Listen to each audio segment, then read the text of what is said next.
પહેલો નિયમ જે છે એમાં sigma F is equal two 0 હોય ટોટલ બળ, ત્યારે પદાર્થ સંતુલનમાં છે એમ કહેવાય.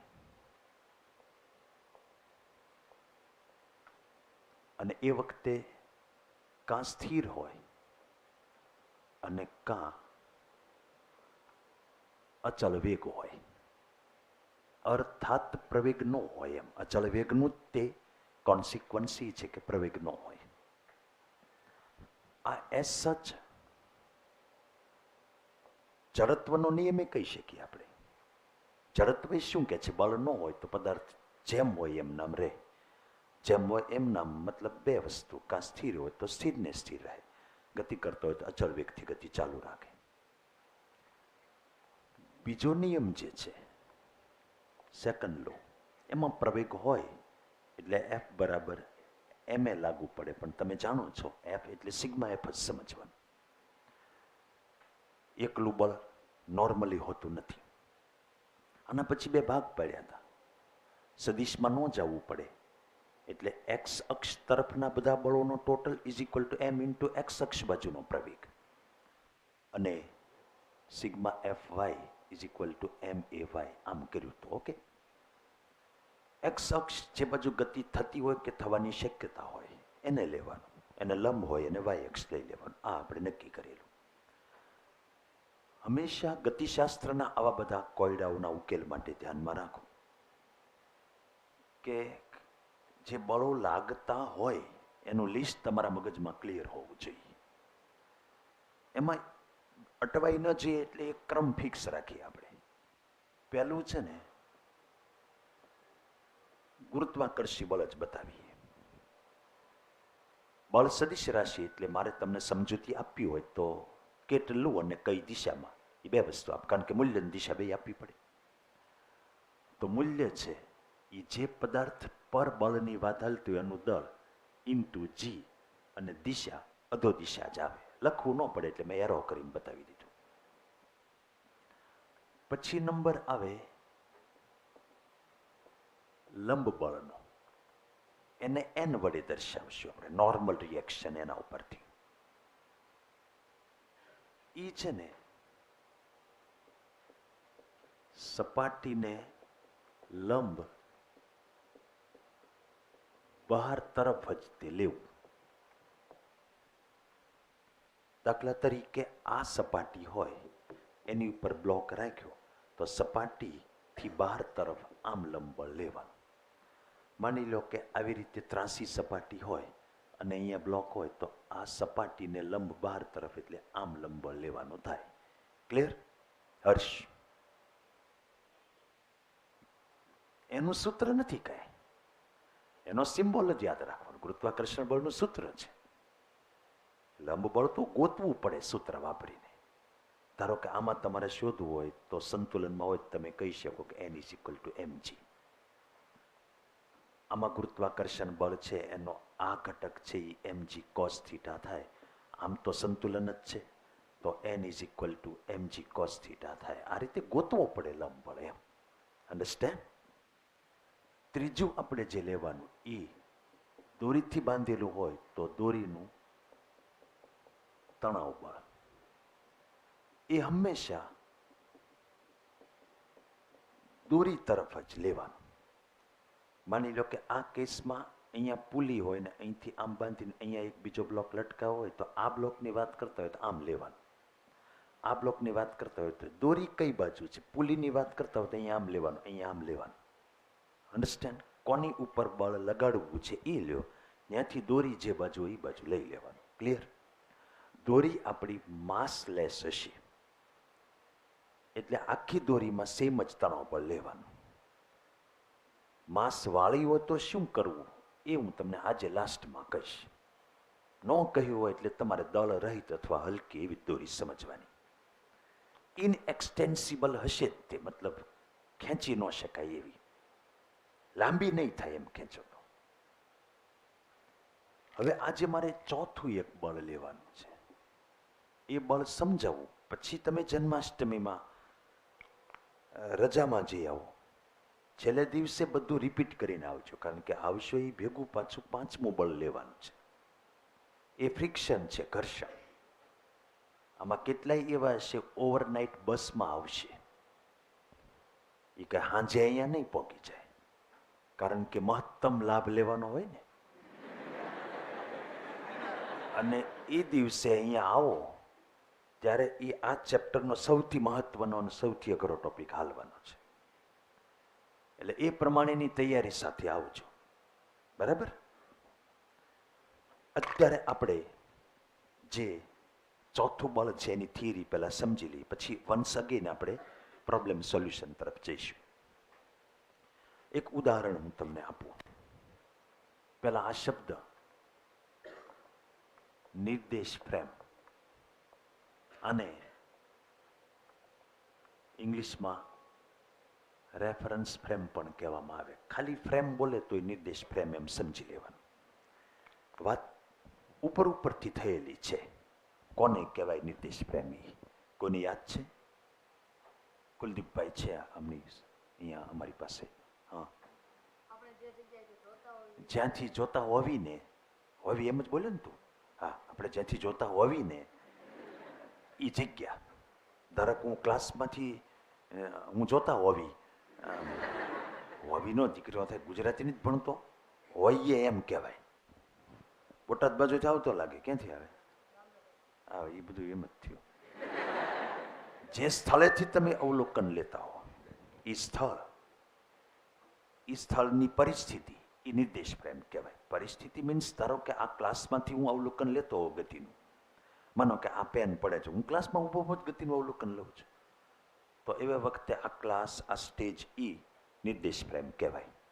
પણ હું બસમાં ઊભા અવલોકન લેતો હોઉં તો બસ ઊભી પણ હોઈ શકે, બસ હાલતી પણ હોઈ શકે. તો હાલતી બસ અને ઊભી બસ બસ જ છે, છતાંય ફરક પડે એમાં. એટલે ખાલી સ્થળ નહીં, પરિસ્થિતિ પણ ઇમ્પોર્ટન્ટ છે. પરિસ્થિતિ એટલે ગતિ. નિર્દેશ ફ્રેમની ગતિ છે કે નહીં. અત્યારે હું વાત કરું છું એમાં વારંવાર નિર્દેશ ફ્રેમ શબ્દ આવવાનો છે. નિર્દેશ ફ્રેમ એક એવી વસ્તુ છે કે જે વાતમાં આપણે કોઈ દિવસ મિત્રો વચ્ચે બોલતા નથી હોતા. હું કદાચ દળની કે બળની વાત કરું તો તમારે કોઈ કલ્પના ન કરવી પડે, બોલીએ એ ભેગું સોંસરવું ઉતરી જાય. નિર્દેશ ફ્રેમ સોંસરવી ઉતરી જાય બોલવું ત્યારે, એટલે તમે કંઈક મનમાં નક્કી કરી રાખો નિર્દેશ ફ્રેમ તરીકે કોઈક વસ્તુ. દાખલા તરીકે બસ, એટલે હું નિર્દેશ ફ્રેમ સ્થિર એમ કહું, તમારે બસ સ્થિર એમ સમજવાનું. નિર્દેશ ફ્રેમ ગતિ કરે તો બસ ગતિ કરે એમ સમજવાનું. એટલે સમજવામાં સરળતા રહે કે બસમાંથી જ માણસ આખા અવલોકન લેતા હોય એવું ન હોય. તમે લિફ્ટમાં બેઠા બેઠા અવલોકન લેતા હોય તો લિફ્ટ એ નિર્દેશ ફ્રેમ થઈ જાય. આપણે બસનું જ ઉદાહરણ એમનેમ ચાલુ રાખીએ. માની લો કે આ રોડ ઉપર બસ છે અને એમાં કોઈ માણસ છે એ આ રીતે ઊભો છે. તમે અહીંયા પાછળ ટેકો દઈને બેઠા છો આ ખુરશી ઉપર, અને તમે આનું અવલોકન લેવા માગો છો, આ ગતિનો અભ્યાસ કરવા માગો છો. ભાઈ, રિયલમાં એની ઉપર એક ગુરુત્વાકર્ષણ બળ નીચે લાગતું હશે, એક બસની સપાટી એની ઉપર ઉધ્વ બળ લગાડતું હશે, અને એ માણસ આમનામ બસમાં સ્થિર છે. તો બસ એ નિર્દેશ ફ્રેમ થઈ. ઓકે, આ બસ છે ને એની બે સ્થિતિ હોય, કાં સ્થિર હોય અને કાં ગતિમાં હોય. સ્થિર હોય તો પ્રશ્ન નથી, ભલે ને ઊભી, પણ ગતિમાં હોય તો પછી બે સ્થિતિ આવે. અચળ વેગ એટલે કે પ્રવેગ ન હોય, અથવા તો પ્રવેગી ગતિ. અચળ વેગ હોય તો પાછો કઈ વાંધો નહીં, પણ પ્રવેગી હોય તો પાછા બે પરિસ્થિતિ આવે. વેગ વધે કે વેગ ઘટે. વેગ વધે તો એ પ્રવેગ છે એમ કહેવાય, વેગ ઘટે તો એ પ્રતિપ્રવેગ છે એમ કહેવાય. અન્ડરસ્ટેન્ડ? પ્રવેગ ક્યારે હોય? જ્યારે વેગમાં ફેરફાર થાય ત્યારે. ત્રણ રીતે ફેરફાર થઈ શકે. આ તો મેં બે જ રીત લખી, વેગ વધે ને વેગ ઘટે. ધારો કે ઈનો વેગ હોય પણ આમાં આંકવો મારે તોય પ્રવેગ ઉત્પન્ન. કોઈ પણ વસ્તુ ગોળ ગોળ હાલે એટલે વેગની દિશા છે એ સ્પર્શકની દિશામાં હોય એટલે સતત બદલાણા કરે દિશા. ઘડીક આમ હોય તો ઘડીક આમ હોય તો ઘડીક આમ હોય, આમ હાલતો આ રીતે હોય. એટલે વર્તુળ ગતિ કરતો કોઈ પણ પદાર્થ છે એનો એ જ વેગ હોય ને તોય એ પ્રવેગી જ ગતિ કહેવાય. ખબર પડે? ઘડિયાળના 3 કાંટા છે ને એ પ્રવેગી જ ગતિ કરે. ભલે ને કોન્સ્ટન્ટ સ્પીડ જ હોય, સ્પીડ કોન્સ્ટન્ટ છે, વેલોસિટી કોન્સ્ટન્ટ નથી. વેલોસિટી છે એમાં તો દિશા આવે ને, દિશા તો સતત બદલાતી હોય. કાંટો અહીંયા હોય ત્યારે આમ સ્પર્શકની દિશામાં વેગ કહેવાય, આમ હોય ત્યારે આમ વેગ કહેવાય, આમ જાય ત્યારે આમ વેગ કહેવાય. વેગની દિશા બદલાય છે. હવે પાછા અહીંયા બસમાં આવી જાઓ. તમારે દરેકે અહીંયા બેસવાનું છે. અહીંયા એક માણસ ઊભો છે. પહેલો નિયમ છે એ ખરેખર જડત્વનો નિયમ છે. એનો ગુજરાતી હાર્દ એ નીકળે કે બળ વગર કાંઈ હલે ભલે નહીં. અહીંયા હું એક જાદુ કરું, તમે જુઓ. આ માણસ ઊભો છે, બસ એ ઊભી છે. હવે તમારે એને આગળ આમ પછાડવો હોય તો પાછળથી પાટું મારવી પડે. અહીંયા બેઠા બેઠા હોય અમુક હળી એમ તેમ તો બેઠા બેઠા આગળ વાળાને ધક્કા મારતા હોય. તમારે એને પાછળ પછાડવો હોય તમારે ખેંચવો પડે, અથવા આગળ વાળે એને બળ લગાડવું પડે, ધક્કો મારવો પડે. ઓકે, મતલબ કે પહેલો નિયમ કે છે એ પ્રમાણે કરવું પડે. બળ લાગશે તો જ એની સ્થિતિ બદલાશે, નહીતર જે સ્થિતિ છે એ જ રહેશે. પણ નો કાંઈ કરીએ ને તોય પડે એવા મારી પાસે રસ્તા છે. એમાં તમારે ડ્રાઈવરને ફોડવો પડે, કંડક્ટરને ફોડવો પડે, બેલ માર્યા વગર ઠમકી બસ ઉપાડવાની. એટલે એ માણસ ઊભો ને ઊભો રહેશે કે એકાદી બાજુ પડશે? કઈ બાજુ પડે? પાછળની સાઈડ. બસ આગળ જાય ત્યારે પડે પાછળ. આમાં આપણે એને ખેંચવો કે ધક્કો મારવો ન પડે. એક દ્રષ્ટિએ તો આપણને ન્યૂટન ઉપર શંકા જાય. તમે તો હાલો કે તમે તો એવું ન રાખો, પણ અમે તો હારો રેલા એટલે અમે તો કહીએ કે ભાઈ આ તારો જ વાંક છે. બધાની સામે ડાયો થયો તો કે બળ લાગે તો જ હલે. આ જો એનું કહ્યું એવું બળ વગર હેલ્યું. એટલે એમ જ થાય ને કે ન્યૂટનનો પહેલો નિયમ પળાતો નથી. પહેલો નિયમ એટલે જડત્વનો નિયમ. એટલે જડત્વનો નિયમ પળાતો નથી. એટલે આવા સંજોગોમાં બસ જે છે એને આપણે અજડત્વીય નિર્દેશ ફ્રેમ કહેશું. વગર બળે એની સ્થિતિ બદલાણી. એટલે જડત્વનો એટલે કે પહેલો નિયમ ન પળાનો. પછી પાછું કોન્સ્ટન્ટ વેલોસિટીથી હાલ્યો જાય ત્યારે પાછો ટેસ્ટથી ડગમગ ઊભો રહે, મોબાઈલમાં ઓલું બધું રમે, પબજીને શું આવે બધું એવું રમે ને બધું કરે. હાવ ડગમગ હોય. ભલે ને 100ની સ્પીડે બસ જતી, પણ બસ કોન્સ્ટન્ટ સ્પીડે હોય તો પાછું એ ભાઈને વાંધો ન આવે. તો તમારે પાછું ઓલું કરવું પડે. જો એને તમારે આગળ પાડવો હોય ધક્કો મારવો પડે, પાછળ પાડવો હોય બળ કરવું પડે. બળ વગર હલે ભલે નહીં. એટલે અહીંયા પાછું આપણને ન્યૂટન ભગવાન જેવા લાગવા માંડે. વાહ બાકી ન્યૂટન કે એમ જ થાય. અગેન પાછું તમારે જો કાંઈ તમારો વાંક ન આવે એ રીતે ઓલાને પાડવો હોય તો ઈશારો કરીને કહેવાનું છે બ્રેક માર. એટલે આ ભાઈ કઈ બાજુ પડે? આગળ. એ વખતે આ બે કેસમાં સ્થિરમાંથી બસ ઉપડે ત્યારે કે ઉપડેલી હોય એમાંથી સ્થિર થાય કે બ્રેક મારે ત્યારે વગર બળે માણસ આગળ કે પાછળ ગતિ કરે છે કે પડે છે. મતલબ જડત્વનો નિયમ પળાતો નથી. એ સંજોગોમાં જ્યારે બસ હોય ત્યારે બસને અજડત્વીય નિર્દેશ ફ્રેમ કહેવાય. અજડત્વીય નિર્દેશ ફ્રેમની ડેફિનેશન જ એ છે કે જેમાં પહેલો નિયમ પળાય નહીં. નામ એવા ગુણ યાર. પહેલો નિયમ એટલે પહેલો નિયમ નહીં, જડત્વનો નિયમ. એટલે નહીં તો અજડત્વી એટલે જેમાં પહેલો નિયમ ન પળાય. પણ મર્મ સમજવાનો, ન પળાય એટલું માહિતી નથી યાદ રાખવાની. વગર બળે ગતિ થાય. નહીતર પહેલો નિયમ એમ કહે છે ને કે બળ લાગે તો જ ગતિ થાય. દેખીતું તો કોઈ બળ લાગતું નથી. અને કાંઈ આપણે તો ભણેલા માણસો છે, આપણે થોડો ભૂતમાં વિશ્વાસ કરી કોઈ ભૂત આવીને એને પાછળ ઘડીક ખેંચે ને ઘડીક આગળ ખેંચે એવું કરતો હશે. એ વખતે આપણે એક વધારાનું બળ લેવું પડે. અને એ બળ છે એ દેખીતું નથી, છતાં એ લાગ્યા વગર કાંઈ પડે નહીં. એટલે એ બળને આપણે આભાસી બળ કહેશું. એ આ ચોથું બળ છે. આભાસીને ઇંગ્લિશમાં આવો સ્પેલિંગ છે. વિનીતભાઈ એનું ઉચ્ચારણ કરશે. નહીં ભાવે? કુલદીપભાઈ બહુ ઝીણી આંખ કરી છે, તેવો પ્રકાશ પાડશે. નહીં? તમે કુલદીપભાઈ? હર્ષકુમાર? હે? સ્પીડો પેલા એસ છે તો પેલા જાગ. આશીષભાઈ કંઈક કહેવા માંગે છે, નથી કહેવા માંગતા? Anybody else? ભાઈ ત્યાં બાલ્કનીમાંથી. Yes, pseudo force. તમે તો ડાયા કહેવા. મેં એક જણા હાથ ઊંચો મને આવડે. મેં કીધું ભાઈ કે પશુડો.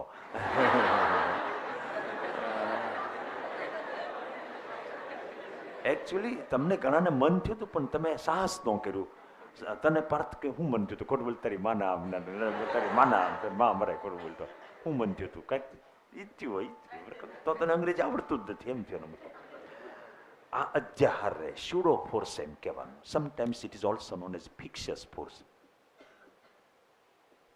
ફિક્શન એટલે એક પ્રકારની કલ્પના કહેવાય ને, એટલે કાલ્પનિક બળ એમ.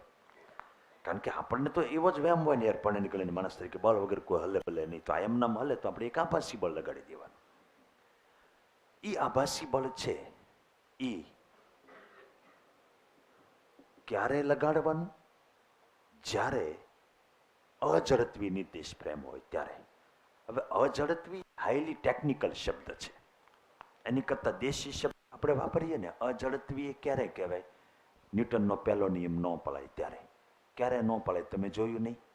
બસ ઊભી હોય ત્યારે જ પલાતો હતો. ત્યારે તમારે બળ કરવું પડે તો જ પડે. અચળ વેગે જતી હતી ત્યારે પલાતો, ત્યારે કંઈ એને મેળો નહોતો પડતો. જ્યારે તમે સ્થિરમાંથી ગતિમાં લાવી બસને, કે ગતિમાંથી રોકવા ટ્રાય કરી, મતલબ તમે પ્રવેગ કે પ્રતિપ્રવેગ ઉત્પન્ન કર્યો. અન્ડરસ્ટેન્ડ? એટલે આપણે એમ જ રાખશું, અઝડપી નિર્દેશ પ્રેમ એટલે પ્રવેગ હોય. પ્રવેગ બોલું ને એટલે એની અંદર પ્રતિપ્રવેગનો સમાવેશ થઈ જાય. એ તો એક અમે બધા અંદરો અંદર નામ પાડેલું છે. બાકી વેગ વધે કે ઘટે બધું પ્રવેગ જ કહેવાય. જ્યારે વેગ ઘટતો ત્યારે આપણે એને ઋણ લઈએ ને પછી આપણે એને પ્રતિપ્રવેગ એવું નામ આપીએ છીએ. એક્સેલરેશન અને રિટાર્ડેશન, અથવા એક્સેલરેશન અને ડેસિલરેશન એમ પણ શબ્દો છે. એવું હોય ત્યારે જ આ ટાઈપનું કાલ્પનિક બળથી ગતિ આમથી આમ થાય છે, અને એ બળ આપણે ધ્યાનમાં લેવું પડે. સાચા બળ હોય તો લેવાના જ તે. એમ જે સાચું બળ છે, લંબ બળ સાચું બળ છે, ને એક આભાસી બળે લેવાનું. જ્યારે હવે એની દિશા કઈ લેવાની? ક્યારે? તો પ્રવેગી નિર્દેશ ફ્રેમ હોય ત્યારે. અઝડપી નિર્દેશ ફ્રેમ હોય ત્યારે એમ કહીએ તો થોડું વિચારવું પડે. એની કરતા પ્રવેગવાળી નિર્દેશ ફ્રેમ. એવું ક્યારેક ક્યારે થવાનું, બસ ઊભી હોય એમાંથી ઉપડે, હાલતી હોય એમાંથી ઠમુકી સ્પીડ વધારે, ઠમુકી ઘટાડે, ઠમુકી બ્રેક મારે, ટૂંકમાં પ્રવેગ ઉત્પન્ન થતો. અને બસમાં ઊભા તમે ગતિનું અવલોકન કરતા હો તો બસ નિર્દેશ ફ્રેમ થાય.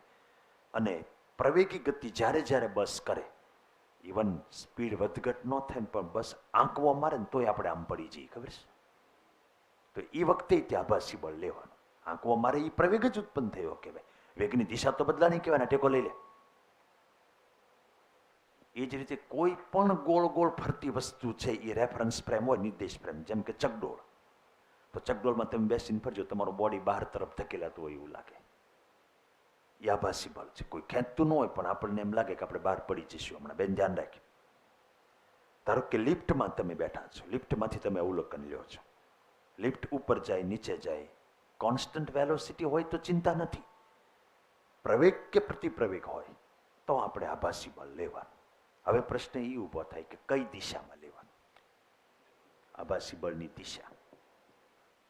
તો અહીં આ જ ઉદાહરણ કાપી છે. જ્યારે આમ બસ ઉપડે ત્યારે પ્રવેગ આમ હોય તો માણસ કેમ પડે? આમ. તો બસ એટલે નિર્દેશ ફ્રેમ, એનો જે સાચો પ્રવેગ હોય એની કરતા ઉલટો આભાસી લેવાનો. બસ જાતી હોય આમ અને બ્રેક મારે તો પ્રતિપ્રવેગ આમ કહેવાય, પણ પ્રવેગ આમ ગણાય. થોડુંક વોલ્યુમ જો ને ભાઈ.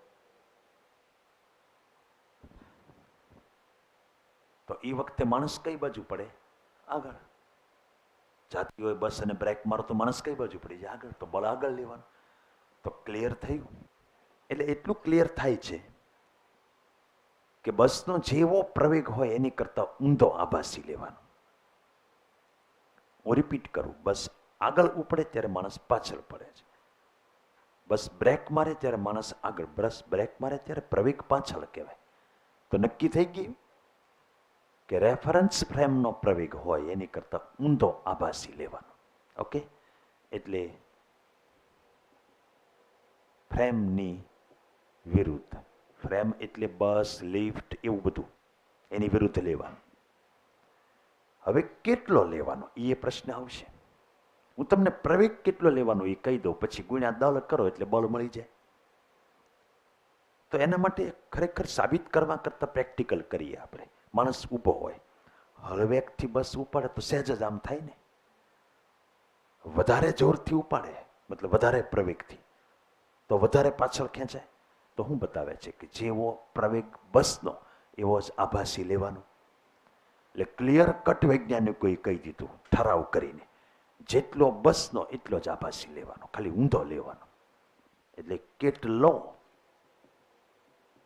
તો નિર્દેશ ફ્રેમનો જેટલો હોય એટલો જ. તો પછી બળ લેવું હોય તો દળ ગુણી નાખો. આભાસી માટે આપણે પી લગાડીએ સફિક્સમાં, પી એટલે શૂરો ઉપરથી. તો આભાસી બળ કેટલું? એમ ઇન્ટુ એ. ત્યાં આભાસી પ્રવેગ લેવાનો. એ કેટલો લેવાનો? જેટલો બસનો કે લિફ્ટનો હોય એટલો. દિશા કઈ લેવાની? સાચો હોય એની કરતાં ઉલટી. રેફરન્સ ફ્રેમનો જે હોય એની કરતાં ઉલટી દિશા. અને ક્યારે આ બળ લેવું? જ્યારે રેફરન્સ ફ્રેમ પ્રવેગી હોય કે પ્રતિપ્રવેગી હોય ત્યારે. એ ક્યારે પ્રવેગી ને ક્યારે પ્રતિપ્રવેગી કહી શકાય? જ્યારે વેગમાં ફેરફાર થાય ત્યારે. વેગમાં ફેરફાર ત્રણ રીતે થાય. કા મૂલ્યમાં ફેરફાર થાય, કા દિશામાં થાય, અને કા બેયમાં થાય. એટલે એમ ગણો તો આ પૃથ્વી છે એ પોતે અજડત્વી જ ન કહેવાય. એ નથી ફરતી, આમ નેન્યાને ફરે છે, આમ સૂર્ય ફરતે તે રાઉન્ડ મારે છે. તો એમાંય આભાસી બળ લેવું જ પડે. આપણે બધા મિસ્ટેક કરીએ છીએ. કોઈ પણ વસ્તુ અહીંયા પડી હોય તો આપણે ખાલી નીચેનું વજન બળ ઉપરનું લંબબળ લઈએ છીએ. આપણે ક્યારેય આભાસી નથી લેતા. આવી ભૂલ આખી દુનિયા કરે ને બધા સાંખી લે. યાર આ જમાનામાં કોઈ આવું બધું ચલાવી લે? ચલાવી એટલે લે છે કે પૃથ્વીનું ફરવાનો જે રેટ છે ને એ એવા ટાઈપનો છે કે કદાચ તમે આભાસી બળ ન લો ને તો બહુ વજન વધઘટ થઈ જાય નહીં. એટલે આપણને બધાને ગણતરીમાં સરળ પડે અને બહુ કાંઈ ફેર નથી પડતો. અવગણ્ય હોય છે આભાસી બળ. એટલે પૃથ્વી એકને બાકાત રાખી છે. આપણે આજીવન પૃથ્વીના જ વિઝા છે. આ દેશમાં રહી, કોઈલા દેશમાં રહીએ, રહેવાનું તો આપણે તો પૃથ્વીવાસી જ છીએ. એટલે પૃથ્વી પૂરતું આપણે એ ફરે છે અઝડપી નિર્દેશ ફ્રેમ હોવા છતાંય તે આભાસી બળે એમાં લેતા નથી. અન્ડરસ્ટેન્ડ?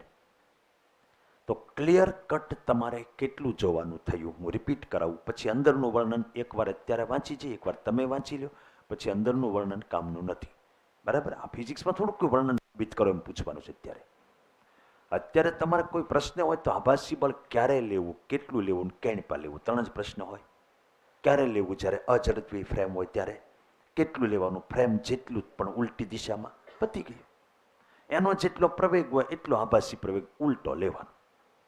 ઇન્ટુ માસ કરો એટલે તમને આભાસી બળ મળે. હું પ્રવેગની માહિતી આપું છું. ઇન્ટુ દળ કરી નાખો એટલે આભાસી બળ થઈ જશે. ક્લિયર? પણ અઝડપી નિર્દેશ ફ્રેમ કોને કહેવાય? જેનામાં પ્રવેગ હોય એને. પ્રવેગમાં પ્રતિપ્રવેગ આવી ગયું. એ ક્યારે હોય? કાં વેલ્યુ વધઘટ થાય વેગની, કાં દિશા બદલાતી હોય. એટલે ચકડોળને રેફરન્સ ફ્રેમ લ્યો તો એ અઝડપી જ કહેવાય.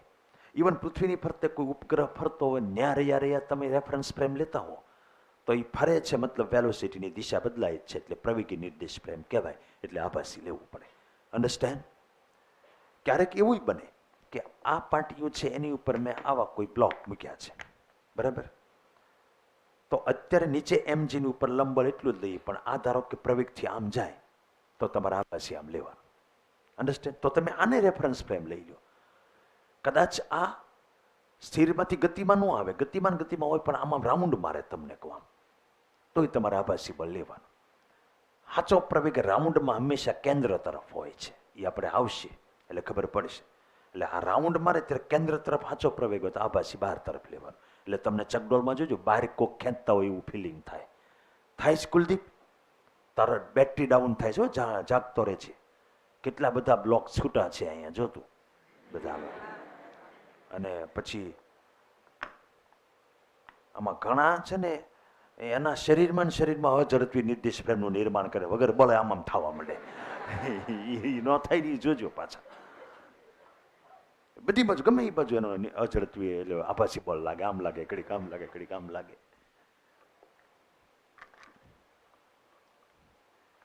તો પહેલો પેરેગ્રાફ છે એમાં નિર્દેશ પ્રેમ કોને કહેવાય એની વાત કવિ અહીંયા કરે છે. અવલોકનકાર જે સ્થળેથી અને જે પરિસ્થિતિમાં અવલોકન કરે છે એને સ્થળ અને પરિસ્થિતિનો મિનિંગ સમજે. સ્થળ બસ જ છે, છતાંય નિર્દેશ પ્રેમમાં પરિસ્થિતિ લ્યો ધ્યાનમાં. સ્થિર છે, પ્રવેગી છે, વેગી છે, એ પ્રમાણે પરિસ્થિતિ પ્રમાણે બદલાય છે. નિર્દેશ પ્રેમ ક્યારેક ઝડપી કહેવાય, ક્યારેક અઝડપી. ઝડપી ક્યારે કહેવાય? જ્યારે કાં સ્થિર હોય ને કાં અચળ વેગ, ટૂંકમાં પ્રવેગ ન હોય. અન્ડરસ્ટેન્ડ? ત્યારે કાંઈ આભાસી બળ ન હોય, ત્યારે તમારે એને ધક્કો મારો તો જ આગળ જાય, ખેંચો તો જ પાછળ આવે, વગર બળે થતું નથી. આવી નિર્દેશ પ્રેમ આઈધર સ્થિર હોય અથવા અચળ વ્યક્તિ ગતિ કરતી હોય અથવા તો પ્રવેગી ગતિ પણ કરતી હોય. આ બસ વાળું આખું વર્ણન છે, તમે જાતે વાંચી લેજો. ચર્ચા પરથી જે નિચોડ નીકળે એ આપણે જોઈ લઈએ. સ્થિર નિર્દેશ પ્રેમ હોય કે અચળ વેગવાળી હોય તો નોટ ટુ વરી, તો એમાં પહેલો નિયમ પળાય છે, મતલબ બળ લાગે તો જ તે આગળ પાછળ થાય. પણ પ્રવેગી નિર્દેશ પ્રેમમાં આ નિયમ પળાતો નથી.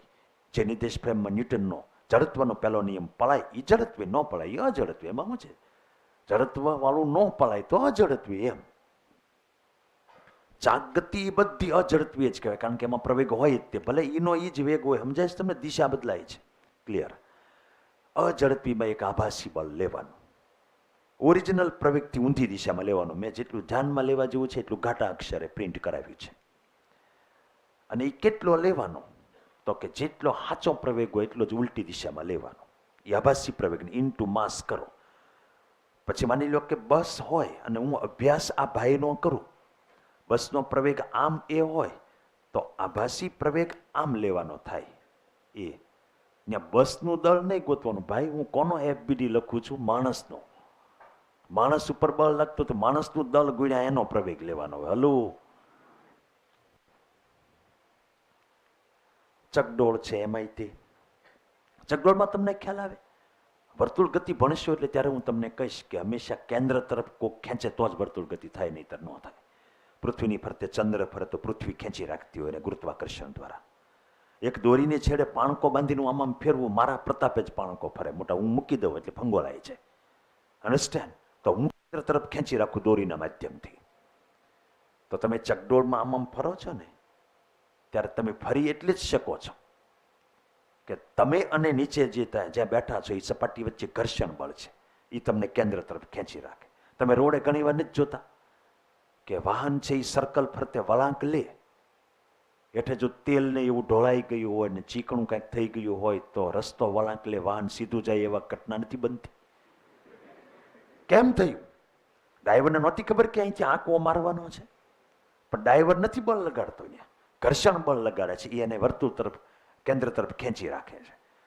હવે ઘર્ષણ ઘટી જાય તો ઓલું આભાસી બળ જેટલું કેન્દ્ર તરફ લાગે એટલું જ આભાસી બળ બહાર તરફ લાગતું હોય. જેટલો પ્રવેગ કેન્દ્ર તરફ એટલો આભાસી લો તો બહાર તો લાગતો જ હોય. અંદર લગાડવા વાળા એ રાજીનામું આપી દીધું. તેલ ઢોળાનું હોય તો ટાયર કહી દે કે આપણે નહીં બગતા, એટલે બહાર વાળું ચાલુ હોય એટલે આપણું વાહન છે બહાર ફંગોળાઈ જાય છે. પૃથ્વીની આસપાસ ભ્રમણ કરતું કોઈ ઉપગ્રહ હોય અને એમાં નિર્દેશ ફ્રેમ લીધી હોય તો એને કેવી ગણવી? અઝડપી. બરાબર છે? તો આમ દબ્બીને બગસો કે ને ત્યારે આંગળીઓ વચ્ચે છે ગેપ રાખો એટલે હવે ત્યાંથી આવજા કરી શકે. આ તો અમારે તો શું છે કે સર્વાંગીણ શિક્ષણ આપવાનું હોય છે આખું બાળકોને, એકલું ફિઝિક્સ નહીં, એને મૂલ્યનું શિક્ષણ પણ આપીએ આપણે. પૃથ્વી પણ અઝડપી નિર્દેશ ફ્રેમ કહેવાય, પણ એને આપણે ગણશું નહીં. એમાં તો આપણે કોઈ વસ્તુ ઝડપી રહે જ નહીં, આપણે તો કાયમ રહેવાનું અહીંયા. એટલે પૃથ્વી તો ફરતી જ હોવાની 24 કલાક. ઇન શોર્ટ આટલું રિપીટ કરવાનું. તમારે જરા ધ્યાન રાખવું, પહેલે દિવસે કરો ને પછી રિવિઝનમાં ફિઝિક્સમાં 80% ન કરવાનું હોય. ખબર પડે છે કે નથી પડતી? એટલે હું એકના મોડ્યુલ જોઈશ કેટલું તમારે કરવાનું ભવિષ્યમાં, એને ટીક માર્ક કરવાની. રિપીટેશન વખતે એટલું જ કરવાનું. આ કોઈ બાયોલોજી કેમિસ્ટ્રી નથી કે સીધું પ્રસ્તાવનાથી વાંચવાનું શરૂ કરીએ કે વહાલા મિત્રો એમ કરી ન્યાથી શરૂ કરે, ન્યાથી વાંચવાનું શરૂ કરે. પ્રવેગી નિર્દેશ ફ્રેમ હોય તો એટલો જ આભાસી પ્રવેગ વિરુદ્ધ દિશામાં લેવો તથા આભાસી બળ m ઇન્ટુ આભાસી પ્રવેગ પરથી ગોતી નાખવું. અને પ્રતિપ્રવેગ હોય ને તો એને પ્રવેગ જ બતાવી દેવાનો. ધારો કે લિફ્ટ ઉપર તરફ પ્રતિપ્રવેગી ગતિ કરે તો પ્રવેગ નીચે તરફ હોય. બસ આમ પ્રતિપ્રવેગ કરે તો એ પ્રતિપ્રવેગ એટલે ખબર પડે. ધીમી ક્યારે પડે? વાહે પ્રવેગ લાગતો હોય ત્યારે, બળ પાછળ લાગ્યું હોય બ્રેકનું. આપણે આ બેસ્ટ ઉદાહરણ છે ટેક્સનો 21મો દાખલો, ત્યાંથી શરૂઆત કરીએ. આ બહુ પ્રખ્યાત દાખલો છે. આમાં લિફ્ટમાં એક માણસ છે, એ વજન કાંટા ઉપર ઊભો છે. એ વજન કાંટો સ્પ્રિંગ વાળો છે. તમે વજન કાંટા ઉપર વજન કરેલું ક્યારે? આમ ઊભા રહીને વજન થાય? હાથ ઊંચો કરો, કોણે કોણે કરેલું? હું તમને પૂછીશ નહીં કેટલો જવાબ આવ્યો હતો એ, પણ એટલું પૂછીશ કે કાંટા વાળો કાંટો હતો કે નંબરિયા વાળો? નંબરિયા વાળા કાંટા ઉપર વજન કર્યું હોય એ આમ હાથ ઊંચો કરે, અને આમ કાંટા વાળો કાંટો હોય એ આમ હાથ ઊંચો કરે. હાલો જોઈ, તો એ તો બે હાથ છે જ ને, તો આમ કરો લે. એ કાંટા વાળો જે છે ને એ સ્પ્રિંગ વાળો હોય. તમે એની ઉપર ઉભા રહ્યો, તમારે ઉપર પૃથ્વીનું જે લાગે છે એટલું જ લંબ બળ એ લગાડશે સ્પ્રિંગ. એ જેટલું લગાડે ને એ પ્રમાણમાં ત્યાં કાંટો ફરે. રેલવે સ્ટેશન ઉપર હોય છે, ખબર છે? પ્લેટફોર્મ ઉપર લાઇટો થતી હોય ને બીજું કોઈ સિક્કો નાખો અને તમે ઉભા રહેજો, તમારું વજન બતાવે. જોયેલું છે? કેટલાય જોયેલું છે. તે રેલવેમાંથી બરાબર આવા એક બેન ઉતર્યા, અને જાડિયાઓને વજનનું બહુ ઓલું હોય. બે માણસ હતા. ઓલો હાવ પોપટો, તમને કવાય ખખોડી મખોડી. એ પોપટી કે સિક્કો લાય. શું કરવું છે તમારે? પોપટ પાછો હાવ એ સોબર જેવો થઈ જાય ને પાછા શું કરે? જો આડાવળો થાય તો તમને કહું આમ કરે, આમ ફેરવીને ફેંકે પોપટાને.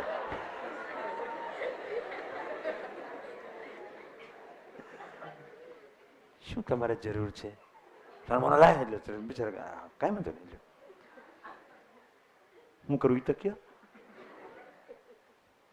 ભાડતો નથી કે અમે વજન કરવું ન કરાય. એને ખબર, એને એમ તો કહેવાય ને કે અવડા મોટા જાડાના ખમીન હોય કે આપણે ન કરાય. મારા ઘરમાં જવા દે. એટલે પછી હવે પોપટો ગયો હારો. એટલે બેન એમ માથે ઉભા રહ્યા ને, એ પોપટી કે 60 જ કિલોની થઈ ગઈ. હું પોપટે હેઠે ખાઈ કે આખો રાઉન્ડ મારીને પછી 60 થયું.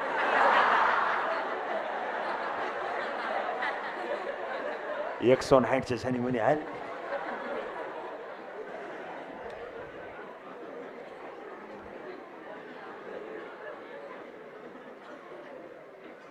આ વજન કાંટો છે, આ માણસ ઊભો છે, એનું દળ આપણે એમ લઈ લઈએ. અત્યારે લિફ્ટ જે છે ને એ મેં સ્થિર લીધી, તો આ માણસ ઉપર એક્ઝેક્ટલી દ્રવ્યમાન કેન્દ્ર પાસે મેં બતાવ્યું mg જેટલું નીચે બળ લાગે.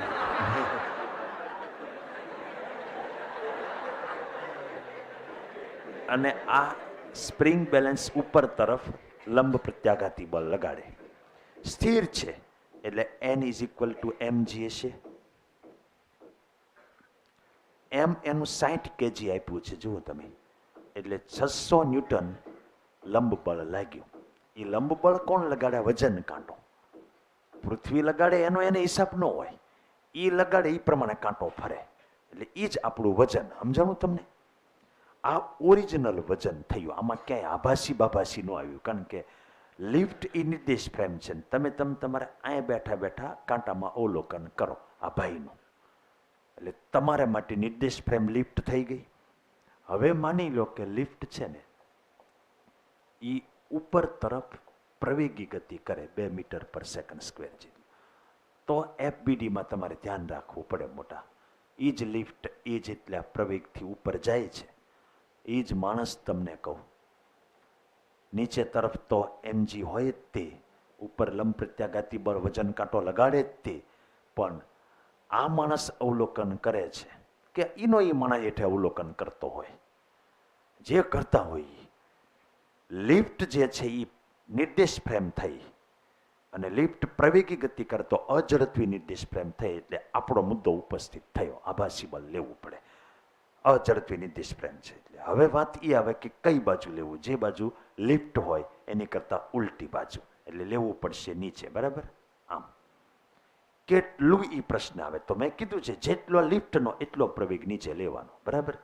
આપણે બળ જોતું છે તો દળ ગુણી નાખો, લિફ્ટનું નહીં. આ ભાઈની વાત હાલે છે. હજી એમ સમજો તમે, આ કેસમાં આ સંતુલનમાં જ ગણાય, કારણ કે આની સાપેક્ષે આ માણસ સ્થિર જ છે. આ તળિયે ઉભો ઉભો અવલોકન લે એની સાપેક્ષે આ માણસ સ્થિર જ છે ને. તમને કહું છું, તમે જો બહાર ઉભા ઉભા અવલોકન લેતા હો ને તો વાત જુદી છે.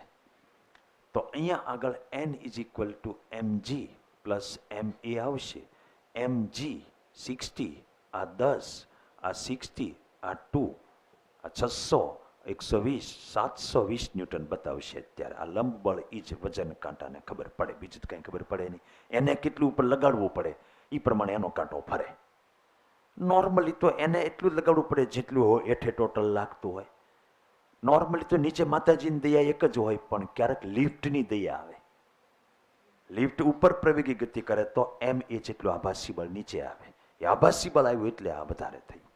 સમટાઈમ્સ તમને એવું પણ કહેશું અમે કે જી જેટલા પ્રવેગથી જ ઉપર જાય તો વત્તા mg કરવાનું, તો 2mg જેટલું વજન થઈ જાય. એક પ્રશ્ન એવો છે કે અહીંયા માણસ ઊભો છે લિફ્ટના તળિયે, કાંટો બાટો નથી કાંઈ, તો તળિયા ઉપર કેટલું બળ લગાડે? જો લિફ્ટ ઉપર જતી હોય તો સરવાળો કરો એટલું. ઉપર પ્રવેગ હોય તો આ લેવાનું, નહીં તો નહીં લેવાનું. બરાબર છે? એ કદાચ જી જેટલા પ્રયોગથી ઉપર જાય તો નીચે mg જેટલું આભાસી લેવાનું. એક ઓરિજિનલ લાગે એ તો 2mg લાગે નીચે. ત્રીજો કેસ છે એની અંદર લિફ્ટ છે એ નીચે આવે એ જેટલા પ્રવેગથી. વન્સ અગેન આપણે સેમ પરિસ્થિતિ બતાવીએ.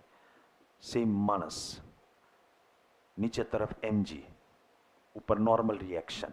લિફ્ટ આમ તો આભાસી આમ લેવાનું, જેટલો લિફ્ટનો એટલો જ લેવાનો, માણસને ગુણી નાખો તો આમાં n plus ma is equal to mg થશે. You understand?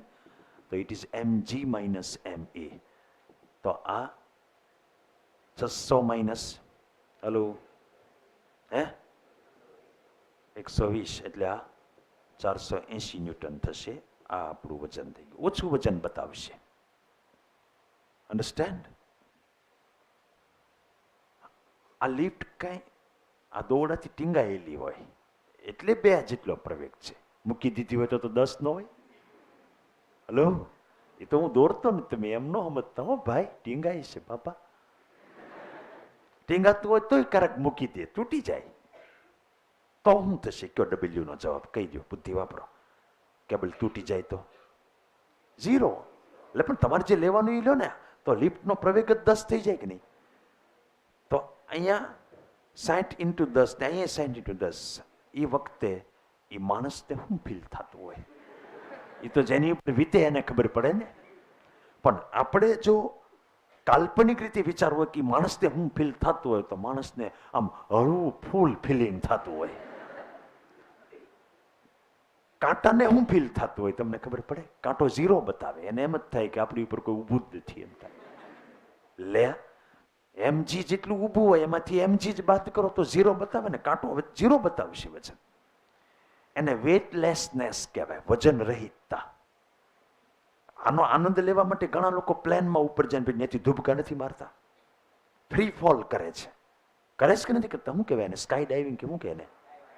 હે, સ્કાય ડાઇવિંગ. હજી આમાં એક બીજી રીતે કરવા જેવું છે. માની લો કે લિફ્ટ છે 140માં માળેથી હેઠે આવતી હોય. બુર્જ ખલીફામાં એટલા બધા માળ છે.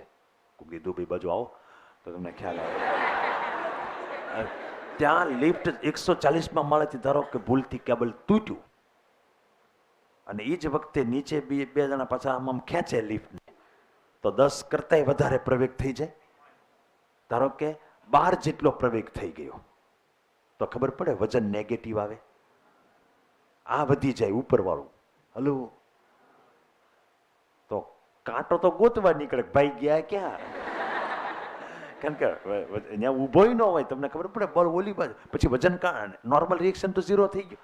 આના કોન્ટેક્ટમાં જ ન રહે માણસ. હલો, ઉપરનું બળ વધી જાય, નીચેનું 600 ઉપરનું 700 થયું એટલે માણસ ઉપર સીધો લટકતો આમ ખેંચાવા માંડે. કેટલે ખોદી જશે હર્ષ? હે, કેટલીક ઊંચો જશે? પણ બળ લાગશે જ ઉપર. જ્યાં સુધી 700 હશે ત્યાં સુધી ઉપર તો જવાનું જ તે. નીચે 600 એ તો પૃથ્વી લગાડે છે. હલો, કેટલેક જશે એની મને મીઠું જ નથી કાંઈ. લિફ્ટ કવડી હોય. હા, ક્યાં સુધી જશે? હે,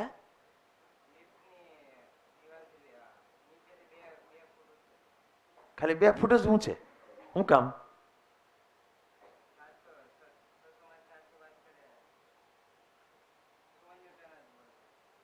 પણ 100 લાગતું જ રહે ને. હલો, 100 લાગતું રહે ત્યાં સુધી જાતો જ રહેશે ને. એમ કહું, હું તને કોમન સેન્સ વાપરવાનું કહું છું. અરે આ બધા એક કે એકને પૂછો કોમન સેન્સની વાત આવે ને ત્યારે એ અનકોમન જ હોય. લિફ્ટની કેબિનની કલ્પના કર. પછી તું ત્યાં વજન કાંટા પર ઊભો રહે. પછી કોક ઉપરથી તોડે અને નીચેથી ખેંચે, એવી કલ્પના કર. એટલે તારી ઉપર નીચે 600 ને ઉપર 700 એટલું બળ લાગે. એટલે નેટ ઉપર 100 લાગ્યું એટલે તું ઉપર ખેંચાવા માંડ. હવે તું વિચાર કર કેટલે સુધી ઉપર જાતું. ઉપર સુધી એટલે ક્યાં સુધી? મને આને કઈ બુદ્ધિ જ નથી હાલતી. 140માં માણસ સુધી વયો જાતું તો લિફ્ટમાં તારો તોલો ઉપર ભટકાય ત્યાં સુધી. હું આનું કરવું? ટકા પૂછો ને તો ગાભા કાઢી નાખે એવા હોય. કેટલા ટકા છે? 89, 99 છે. બોલો, ખાલી ટકાથી કરશો હું. તમે ટકા કરીને ફરો ગામમાં, કોમન સેન્સ જ ન હાલે. આ તો સારું છે, એક જણ 140માં મળે પાછો પહોંચી જાય એટલે લિફ્ટ તોડીને વયો જાય.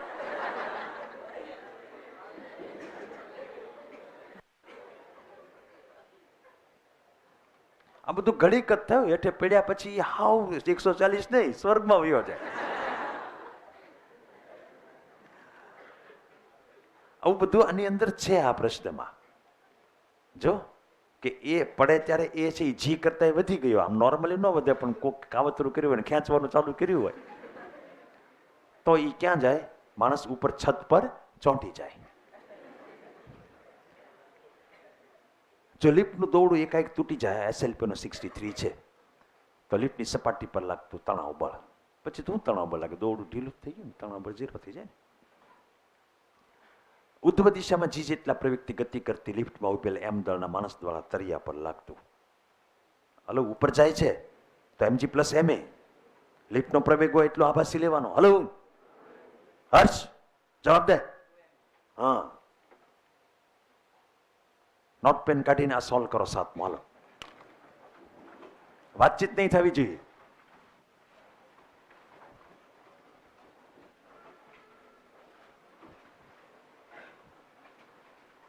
આ વખતે એક સ્પ્રિંગ બેલેન્સ છે.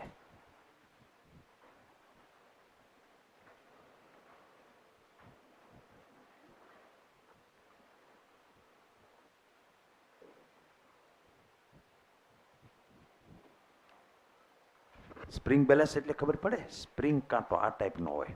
આમ જુઓ અહીંયા, આમાં આ સ્પ્રિંગ જ હોય. અહીંયા જે લટકાવો ને એનું વજન એ બતાવે. માની લો કે મેં અહીંયા કંઈક લટકાવ્યું, લટકાવ્યું હું રાખું અહીંયા, તો જોઈએ આમ લાંબુ થયું. અહીંયા ઠોંગું છે ને, આ ઠોંગું જો અહીંયા જો હશે, એ ઠોંગું બાજુમાં એનું વજન બતાવે. ઠોંગું પાછું ઉપર બી આવ્યું જોઈએ. ઠોંગાથી ખબર પડે કે સ્પ્રિંગ કેટલે પહોંચી છે એમ. એવો વજન કાંટો છે એની નીચે. આખી લિફ્ટ છે ને એના સીલિંગ ઉપર વજન કાંટો છે, ખબર પડે છે તમને? એટલે અહીંયા સ્પ્રિંગ ટીંગાઈ છે, અહીંયા વજન ટીંગાડ્યું છે. હવે કેટલું બતાવે છે? 49. એટલે નીચે 49 જેટલું બતાવે છે આ કાંટો. નીચે તમે લટકાવો તો 49 ન્યૂટન ઓલું ઠોંગું બતાવે છે એમ. જે વજન હોય એ જ બતાવે. તો mg = 49 હોય તો m = 5 kg થયું, ખબર પડે? 9.8 લેવાય. પછી માણસ 49 ક્યારે રાખતો? 1 કિલો હાટું લોભ કરે. એ 9.8 લેવા માંગતા હોય. સમજાણું તમને? હવે શું કે છે કે લિફ્ટ 5 મીટર/સેકન્ડ² જેટલા પ્રવેગથી ઉપર જાય છે કે નીચે જાય? નીચે જાય છે. એ = 5 મીટર/સેકન્ડ². તો તમારે ઉપર ma જેટલું લેવું પડે આભાસી પર. હલો, લિફ્ટનો જેટલું એટલું ઉપર, તો નીચે તરફ 49 છે. આ ma ગોતી નાખો. આ 5 kgનો છે, ગોતી નાખ્યો ને આપણે 5 kg ઓરિજિનલ એનું. તો 5 × 5 એટલે 25. તો હવે નેટ કેટલું નીચે વજન દેખાડશે? આ જે 49 છે એમાંથી 25 બાદ કરો તો આન્સર વિલ બી 24. એટલે આન્સર વિલ બી એ. આમાં હું ક્વેશ્ચન ટ્વિસ્ટ કરીને આમ કરી નાખું તો આભાસી તમારે આમ લેવું પડે, તો 25 આમ લેવું પડે. હલો, તો આન્સર વુડ હેવ બીન, ત્યાં છે ઓપ્શન. માની લો કે એ નીચે કે ઉપર ભલે જતો હોય પણ આ વી આપ્યો હોય 5 મીટર પર સેકન્ડ જેટલો, તો આભાસી લેવાનું જ નહીં મોટા એક. તો જે હોય એ જ બતાવે 49. તો answer would have been D. આમાંથી ને આમાંથી જોયું, ત્રણે પ્રશ્ન બની ગયા. ઓકે, MCQ 7 ટેક્સનો ક્વેશ્ચન સમજવા ટ્રાય કરો. લિફ્ટ, એમાં એક સ્લોપ રાખ્યો છે આ ટાઈપનો, અને આમાં બ્લોક મૂક્યો છે. બ્લોકમાં ઢાળની સપાટીને સાપેક્ષ પ્રવેગ કેટલો છે? આમાં સાપેક્ષ કેટલે? ઢાળની સપાટીની દિશામાં. જો લિફ્ટ ઊભી હોત ને તો કોઈ પ્રશ્ન જ નહોતો. અહીંયા mg હોત તો અહીંયા શું આવે? તો mg sin થીટા આવે. મોટા બળમાંથી દળને દબી દો એટલે જે વધે એ પ્રવેગ કહેવાય. તો જવાબ આપણો g sin થીટા આવે. આમ કે તો દળને દબી દો. એફના સૂત્રમાં m ઇન્ટુ જે હોય એને શું કહેવાય? પ્રવેગ જ કહેવાય ને. બળનું કોઈ પણ સૂત્ર હોય એમાં m સિવાયનું અવળું હોય ને તો એને તે પ્રવેગ કહેવાય. એ તો ક્લિયર? ઓકે, આ કેસમાં શું છે? લિફ્ટ પ્રતિપ્રવેગ એ સાથે નીચે ઉતરે. પ્રતિપ્રવેગ આમ હોય તો પ્રવેગ આમ થઈ ગયો. આપણે તો પ્રવેગના ધણી. ઓકે, પ્રતિપ્રવેગ આપે ત્યારે એ જાણી પાવાની કરતાં ઉલટો પ્રવેગ લઈ લેવાનો. હવે પ્રવેગ મળી ગયો તો આપણે નિયમ શું છે? જે પ્રવેગ હોય એની કરતાં ઊંધો આપણે આભાસી લેવાનું. એટલે અહીંયા m એ લેવાનું થયું. તો પછી એનો આ બાજુ m એ sin થીટા ઘટક આવે. હલો, તો આ બાજુ ટોટલ ફોર્સ છે mg sin થીટા વત્તા ma sin થીટા થયું. હલો, તો ફોર્સ છે એમાંથી m કાઢી નાખો તો g પ્લસ એ sin થીટા આવશે. sin થીટા એ કોમન કાઢી નાખો. આ બાજુનું ટોટલ ફોર્સ તો m સિવાયનું જે હોય એ પ્રવેગ કહેવાય. તો આ બાજુનો પ્રવેગ માગે છે. શું આન્સર આવશે? કુલદીપ, કયો આન્સર આવશે? ઓકે, g પ્લસ એ sin થીટા. આ બાજુનો કીધો તો g પ્લસ એ જ આવે છે. હલો, m સિવાયનું નીચે બોલો. બરાબર છે? અચ્છા, લિફ્ટ આમ જાતી હોત તો યુ નો, તો તમારે આમ ma લેવું પડે. તો પ્રવેગ નીચે તરફ g માઇનસ એ આવે. ઉપરનો બાદ કરો, g માઇનસ એ આવે એનો sin થીટા ઘટક લો, g માઇનસ એ sin થીટા. તો answer would have been C. Understand? Hello, અને લિફ્ટ છે એ કોઈ વેગ સાથે ઉપર નીચે જાતી હોત તો ખાલી g એટલે કે g sin થીટા જ આવે. તો જવાબ કુલદીપ કયો આવે? એ કેમ પણ ગૃહ ઉદ્યોગ બધો એમાંથી ને એમાંથી, તે ઓપ્શન ને એમાંથી. એટલે તમને રિક્વેસ્ટ છે કે આ તો ઓલ્યો g પ્લસ એ sin થીટા વાળો એમ કરીને જવાબ ન લખતા. સમજાણું? દરેક પ્રશ્નને નવા તરીકે લેવાનો, એમાં ચેન્જ આવી શકે. Okay, next question. PMT 27. પહેલા પ્રશ્ન જુઓ. બહુ મસ્ત પ્રશ્ન છે. તમે એમ ઓલું ન સમજતા હાવ. થીટા કોણના એક ઘર્ષણ રહિત ઢાળ પર, થીટા કોણ ઘર્ષણ રહિત ઢાળ, એની ઉપર એક બ્લોક રાખ્યો છે સ્મોલ m દળનો. ઓકે, હવે કવિ કહે છે કે આ આખું તંત્ર ઢાળ પ્લસ બ્લોક એને સમક્ષિતિજ દિશામાં એ જેટલો પ્રવેગ આપવામાં આવે છે. એ એટલો પ્રવેગ આપવામાં આવે કે આવડો આ સરકે નહીં નીચે, નહીં તો મૂક્યા ભેગું હેઠ જ હરકવા માંડે. ઘર્ષણ તો છે નહીં કે એને રોકવા ટ્રાય કરે. અન્ડરસ્ટેન્ડ? તો ઢાળ દ્વારા બ્લોક પર લાગતું બળ ગોતો. આખા પ્રશ્નનું વિશ્લેષણ કરીએ. ઘનશ્યામભાઈ કાલે મને પૂછતા હતા કે પરીક્ષામાં આપણને ખબર કેમ પડે કે આપણે ઊંધું વિચારવાનું છે? એ જ બુદ્ધિ છે ને ઘનશ્યામભાઈ. આપણે અત્યારે હું જે અહીંયા કરું છું ને એનાથી તમારામાં એવા વિચારવાની શક્તિ આવે તો આવડે, નહીતર ન આવડે. ફિઝિક્સમાં કંઈ એવું ન હોય કે ગમે એ માણસ અહીંયા ભણાવે એટલે આવડી જ જાય. આપણે હોશિયાર અત્યાર સુધી શેને કારણે હતા ખબર? જે ભણાવવામાં આવ્યું હતું એ બધું આપણે તૈયાર કર્યું હતું અને એ જ પૂછાનું હતું, એટલે આપણે હોશિયારમાં ખપાણા. હવે રિયલ હોશિયાર બનવાનું આપણે.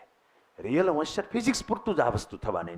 20% કેમિસ્ટ્રીમાં થશે કે 30% કે 5% બાયોલોજીમાં થાય. બાકી બાયોલોજી આખું મેમરી ઉપર. હજી તમને કોઈ જેટલાની યાદશક્તિ સારી છે એ બાયોલોજીમાં બધા હરખા માર્ક લાવશે.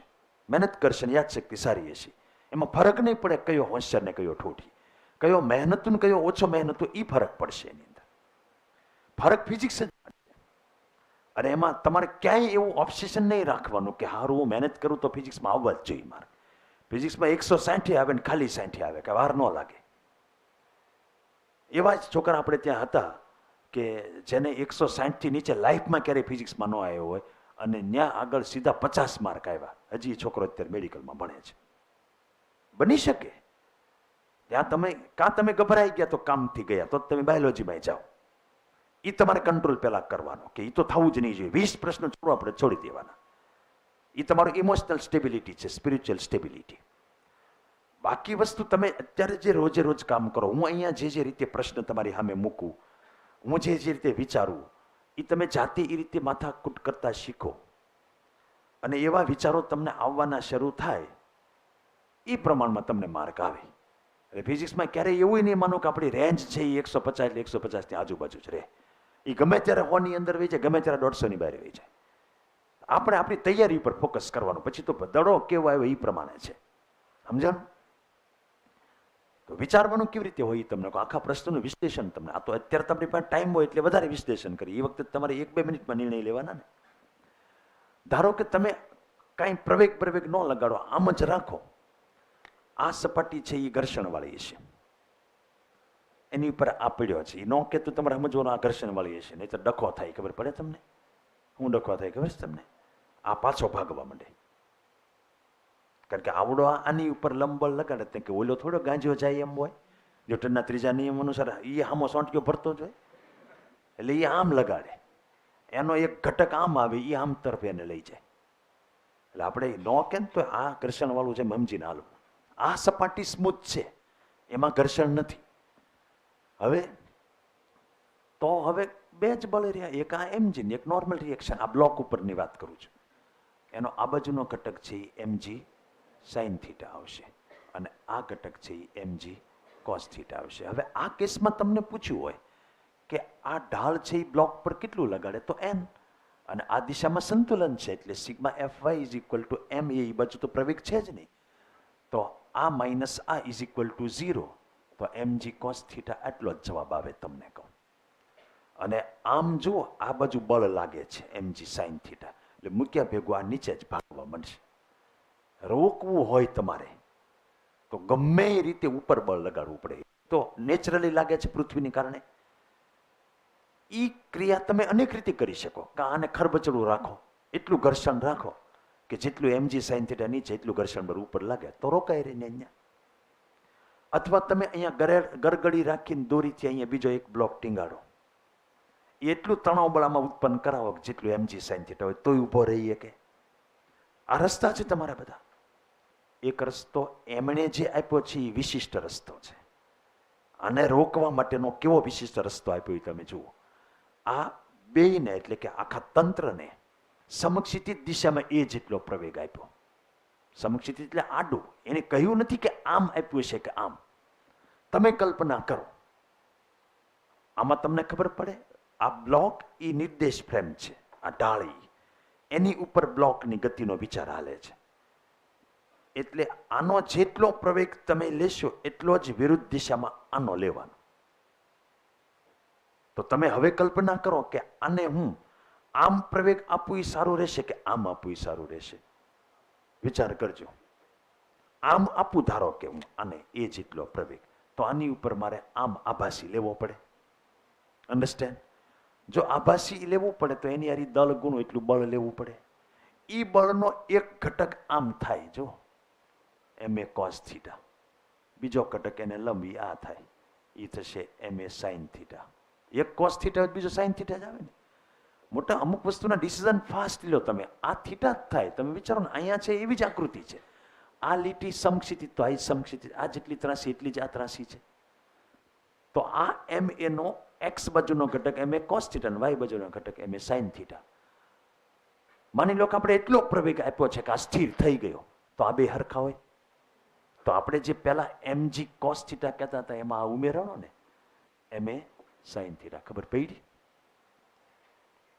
આ ગોતવાનું તમને કીધું છે કે આ કેટલો આની ઉપર લગાડે. અન્ડરસ્ટેન્ડ? એટલે નોર્મલ રિએક્શનમાં ગયું, જવાબ આ આવશે. ન કર્યો હોત તો ખાલી mg cos થીટા જ આવે. એ જવાબ નથી ઓપ્શનમાં. લખો આ રીતે વિચારવાનું, એ જવાબ નથી ઓપ્શનમાં. તો ઓપ્શનમાંથી માથાપચ્ચી કરી દે કરવાની, એમાં ક્યાંય એ નથી. જુઓ તમે, ધેટ મીન્સ કે નવો પ્રોબ્લેમ કયો ઊભો થયો એ ગોતો. એ ગોતવા માટે હવે બીજું સમીકરણ તમારે લેવું પડે. એકમાંથી કઈ મળે નહીં બધું, તો બીજું સમીકરણ આ ન થાય હરખા, સંતુલનમાં છે એટલે સરખા થાય. તો ma cos theta is equal to mg sin theta. તો a is equal two g sin theta upon cos theta થયું, અર્થાત g tan થીટા. હલો, એની જગ્યાએ મૂકી દઈએ. હું સીધું આ જ મૂકું મોટા. sin theta, g sin theta upon g sin theta upon cos theta. સમજાણું કે ન સમજાણું? પેલા દાખલા સાઈન હતો ને એક સાઈન મૂક્યો તો સાઈન સ્ક્વેર થઈ ગયો. હવે આ જવાબ આવ્યો, એ નથી. તમે જુઓ, એ નથી. તો આગળ હાલતું જાવ ને, એમ ઊભું નહીં રહેવાનું. ત્યાં થોડા સાહેબ હોય જઈને ઉપર રહી કે છે કોઈ દે એનો લાલ ડાઉટ કરાવો, ત્યાં તો તમારે જ કરવું પડશે ને. એ ઝીણી આંખ્યું હરખો રહે છે, મને ખબર પડે ઝીણી આંખ્યું એની થાય છે. તો હવે શું કરશું? જો અમે જોઈને બે વિચાર આવે ને એક પ્રકારના. વિનીત ને આવે, લ્યો કેતો વિનીત. હા હા, mg કોમન કાઢીને લસા લઈ લો યાર. તો આ cos સ્ક્વેર થીટા વત્તા sin સ્ક્વેર 1 થઈ જાય, ખાલી લસા જ પીડ્યો રે. સમજ પડી? હવે છે જુઓ, કંચાઉ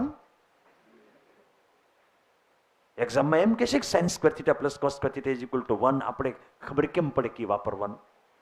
હે, બધા આઈડિયા પેન્ડમાંથી ઉત્પન્ન થવા જોઈએ. અન્ડરસ્ટેન્ડ?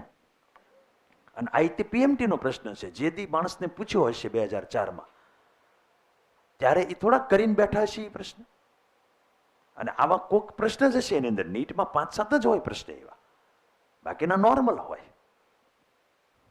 તો એ આવા છોડવા પડ્યા હોય માણસોને, જેને ન આવડ્યું હોય એને. અને બાકી કોઈ દી પાછા ન પડે, હાર ન સ્વીકારે એવા લોકો છે. એ આગળ હાલ્યા જાય તો આવડી જાય એમ જ હતું. પણ કેટલું બધું આવડે ત્યારે તમે આન્સર કરી શકો કયો? તમને પહેલા તો એ કહે છે એવી આકૃતિ દોરતા ફાવવી જોઈએ, પછી બધા બળો દેખાડતા ફાવવું જોઈએ, સમક્ષિતિજ એટલે આડું. પછી તમને એ તમે જોયું ને, તમે જ નહોતું જોયું, મેં તમને પૂછ્યું હતું પ્રવેગ આમ આપવો જોઈએ, તમને ઘણા આમ કીધું. એને મીઠું નહીં હાલતું હશે છે, આમ કીધું તો ઘણા તમે આમ તો આભાસી આમ લાગે. આભાસી આમ લાગે તો એના બે ઘટક કયા થાય એ ખબર પડે તમને? એક આમ થાય ને એક આમ થાય. આમાં ઊભો રહે કે વધારે સ્પીડે હેઠે આવે? હલો, આપણે ઊભો રાખવાનો છે, વિચારવું જ નથી કઈ. અને મુન્નાભાઈને MBBS થઈ જવું. જો આ SLP નો 42 સેમ ક્વેશ્ચન છે, એમાં એને આમ ઢાળ રાખ્યો છે. ટૂંકમાં ઢાળ બાજુ ઉપાડો તો વાહ આભાસી બળ લાગે તો એનો એક ઘટક હોય ને રોકાય છે. આમાં ખાલી પ્રવેગ જ માંગ્યો છે, તો g tan થીટા છે જ તે. તો g tan આલ્ફા સીધો આન્સર આવી ગયો. હવે એ બધી વાત ક્યાં કરો, આ ગઈકાલનો પ્રશ્ન છે નીટ 2018નો, તાજે તાજો ગરમા ગરમ મોટા. સેમ વસ્તુ હર્ષ પૂછ્યા મારી સામે ડોળા કાઢમાં. Answer is g tan theta. આ જ વસ્તુ છે, બીજું કાંઈ નથી. ખાલી એટલું જ માંગ્યું છે, ઓલું નથી માંગ્યું. પાસ્ટ યરના પ્રશ્નો તમને એટલે કરાવીએ છીએ કે એમાંથી આઈડિયાનો ટુકડો લઈને પૂછી નાખે. This is tax MCQ 9. પેલા પ્રશ્ન જુઓ. એક માણસ લિફ્ટમાં ઊભો છે ને સિક્કાને નીચે પડતો મૂકે છે. આ લિફ્ટ,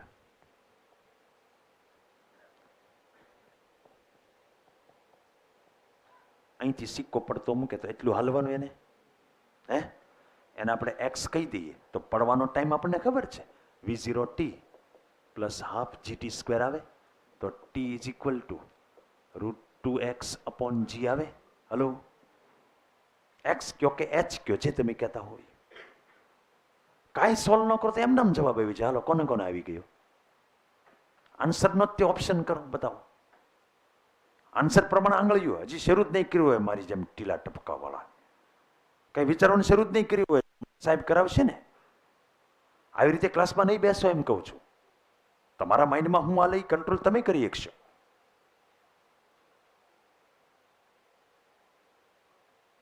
હું વિચાર તે કર્યો? કાંઈ નહીં. હા, હું નામ તારું? પ્રિયાંક. પ્રિયાંક કેવા? રમણા. ફ્રોમ તળાજા. ક્યાંય ગયો ઓલો? કેટલા પર્સન્ટેજ? 89. આપણે કેટલા હતા? 90. તળાજામાં એમ પાછા ટકાવાળા બધા બહુ હોય. આમ જ તે વાંધો આવે. વિચાર જ નથી આવતો. આમ નામ તમે વિચારો, લિફ્ટ છે એ ઉપર તરફ પ્રવેગી ગતિ કરે તો આભાસી પ્રવેગ નીચે લેવાનો આવે. લિફ્ટ ઊભી હોત તો જી જેટલો જ પ્રવેગ હોય, તો આ જી વધતા એનો તે પ્રવેગ વધે તો વસ્તુ જલ્દી હેઠે ન પડે. કઈ વિચારવું જ નથી. એમ કીધું તે તો આન્સર શું આવે? બી આવે. એ વધ્યો, એ પ્રવેગ વધ્યો, ટાઈમ નો વધે. એ તો વાંધો છે ને. અહીંથી ત્રાપજ વેટ્યા પછી તળાજાનો એરિયા શરૂ થાય ને બધે આ વાંધો છે.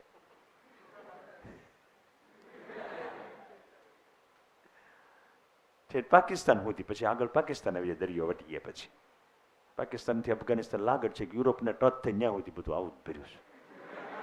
એમ તો મેં કીધું, પાછું એમ કે છે ક્યાં રાખલો એટલે નીરવ ક્યાં છે? હા, તારે શું જવાબ આવ્યો હતો? પ્રવેગ વધ્યો તો ટાઈમ ઘટે ને બકા. તો હવે હારો માણસ થઈને આવું શું કરે છો? હવે આ તો ગણતરી કરવી હોય તો ગણતરી થઈ કે એમ છે, એમ કહું છું. અત્યારે ટાઈમ T1 લઈ લ્યો, પછી ધારો કે લિફ્ટ ઉપર જતી હોય તો આ જ સૂત્રમાં તમારે અંતર તો એટલું જ કપાવવાનું છે સિક્કા પાસે. આ G+A થાય. અન્ડરસ્ટેન્ડ? કારણ કે નીચે તરફ પ્રવેગ છે. આ સિક્કાનો FBD તમે વિચારો તો નીચે G હશે એની સામે આભાસી લેવાનો, G+A થાય. આમાં માની લો કે લિફ્ટ છે એ ઉપર જાય બલે નીચે જતી હોત તો ઉપર આભાસી તો G-A આવે. અહીંયા તો આ ઘટે, ઓલા કરતા આ ઘટે તો આ વધે, તો તારો જવાબ આવે. આમાં માની લો કે આ A નો હોત, V હોત તો હા, બધું આમાં જ પતી જાય. બરાબર છે? તો એવા ટાઈપના પ્રશ્નો છે એ સ્ટુડન્ટ્સને આપણે હોમવર્કમાં આપીશું.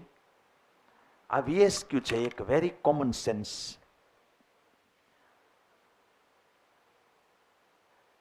કયું ઉતરી રહ્યું હોય નીચે ને કયું એન્જિન ઊભું હશે બીકર, આકૃતિ ઉપરથી કહેવાનું. તમારે અંદર પાણી ભર્યું ને એના આકાર ઉપરથી કહેવાનું. બહુ કોમન સેન્સ. પહેલું છે એ ઉતરી રહ્યું હશે એમ કે બીજું?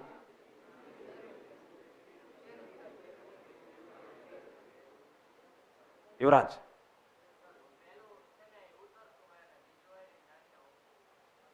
એ કેમ ખબર પડે?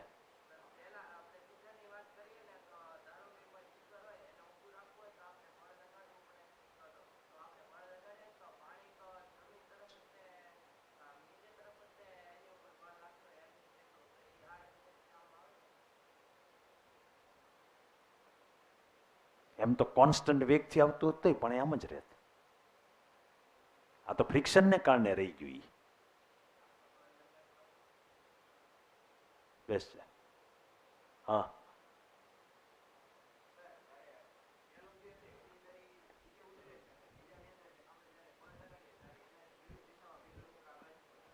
આમાં બીકર જે છે ને એ નિર્દેશ ફ્રેમ લઈ લો તમે અને પાણીનો FBD વિચારો. સમજાવ? પાણી બીકરમાં છે એટલે એની રેફરન્સ ફ્રેમ બીકર થઈ ગયું. હવે નીચે આવે તો G sin θ જેટલો પ્રવેગ હોય તો પ્રવેગી નિર્દેશ ફ્રેમ થઈ ગઈ બીકર. તો પાણી ઉપર આભાસી ઉપર તરફ લગાડવું પડે. G sin θ જેટલો નીચે એટલો આભાસી લગાડવો પડે.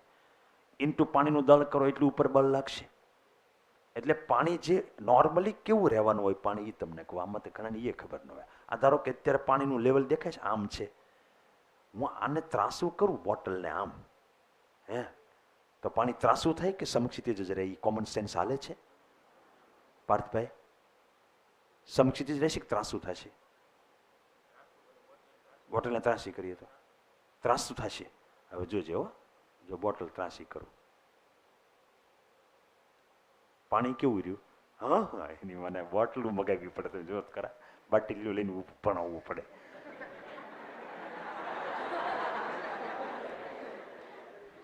ઈ પાછું બહુ ઈ બાજુ બાટલી તમે દેખાડો તરત સમજાય જાય. એટલે મોટા પાણીનો નેચર છે કે ઈ સમક્ષિતિજ જ રહે.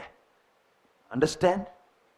હવે આમાં સમક્ષિતિજ ન રહ્યું મતલબ કોકે ઉપર ખેંચ્યું, એ તો જ સંભવ બને કે બીકર નીચે આવતું હોય.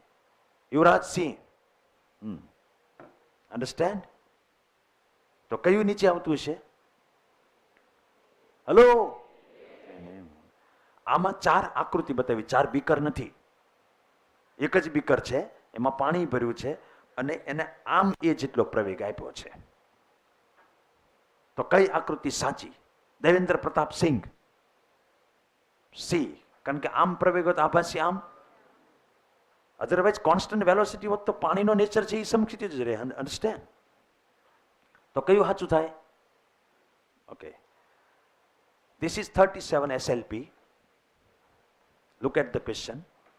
આ ઓલી પુલી વાળો પ્રશ્ન છે જેનો તમે ગોખેલું જ છે, મતલબ સૂત્ર એ પાકું કરાવેલું છે. ગોખ્યું એટલે એમ નથી વાત કરતો મોટા, હે? તો આનામાં ટેન્શન કેટલું હોય? દેવલા બોલ.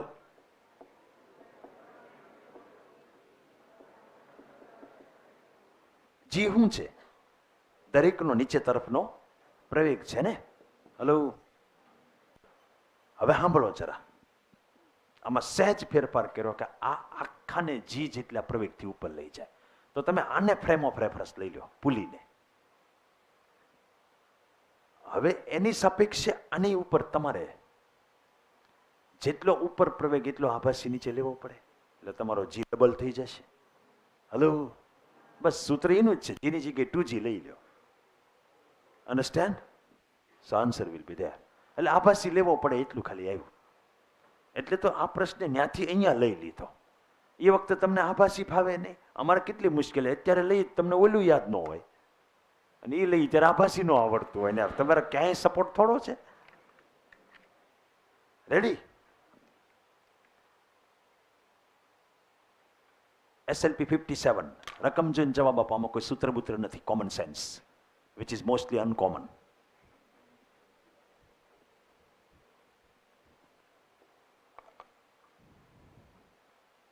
Hello fast. એક તમે સ્પ્રિંગ બેલેન્સ પર ઊભા હો, તમારું 60 બતાવે, KGF એટલે એ 600 ન્યૂટન ગણાય, એ કિલોગ્રામ ફોર્સી એકમ છે એક. જી ગુણવાનો નહીં, 60 નો 60 રાખવાનો એટલે KGF કહેવાય. આન્સર ઇઝ, અમતું મેં કાલે વાત તમને આઈડિયા નહોતા આપ્યા, છેવટે એમ જવાબ દઈ દેવાય યાર. હું આઈડિયો આપ્યો તો? લાંબામાં લાંબુ હોય આન્સર હોય. આવ્યું કે નહીં? આ સાબિતી છે એની. પહેલા તમે ઠેકડો મારો ત્યારે નીચે દબાય ને એટલે વજન વધે, અને પછી પાછા વજન રહી થઈ જાય. પછી તો તમે તો ઉલ્લી ગયા હોય એટલે એ તો એકલું પડ્યું. 60 kg દળનો એક ચોર 40 kg એટલે 20 kg દળનું એક બોક્સ માથા પર મૂકીને છત પરથી કૂદકો મારે છે. છત પર ઊભો હોય ત્યારે તો એને 20 kg જ લાગે. કૂદકો મારે ત્યારે તમને ખબર પડે એ બોક્સ ઉપર નીચે mg ઉપર mg લેવું પડે આભાસી. માણસને કેટલું ફીલ થાય તો આપણે બોક્સનું FBD માણસ ઉપર કેટલું લાગે એ ગોતવા જઈએ છીએ. અન્ડરસ્ટેન્ડ? તો માણસને રેફરન્સ ફ્રેમ લઈ લો, એની ઉપર બોક્સ છે, રેફરન્સ ફ્રેમ જી જેટલું નીચે આવે તો ઉપર mg લેવું પડે. આપણે ક્યારે આ રીતે કૂદ્યા ન હોય, બાકી વજન જ ન લાગે સેજે. આપણે આ ખતરો એટલે ન કરે છેલ્લે તો હેઠે જ આવવાનું. ત્યારે આપણે 2 જણાનું વજન ખમવાનું આવે ને, આપણું તે અને બોક્સનું તે. Now this is very nice question. Look at the question. આ રીતે એક આમ બતાવ્યું છે, સંતુલનમાં છે આખું તંત્ર. ઉભા રહો, તમને બતાવું. એમાં કઈ એવું અઘરું નથી. લ્યો,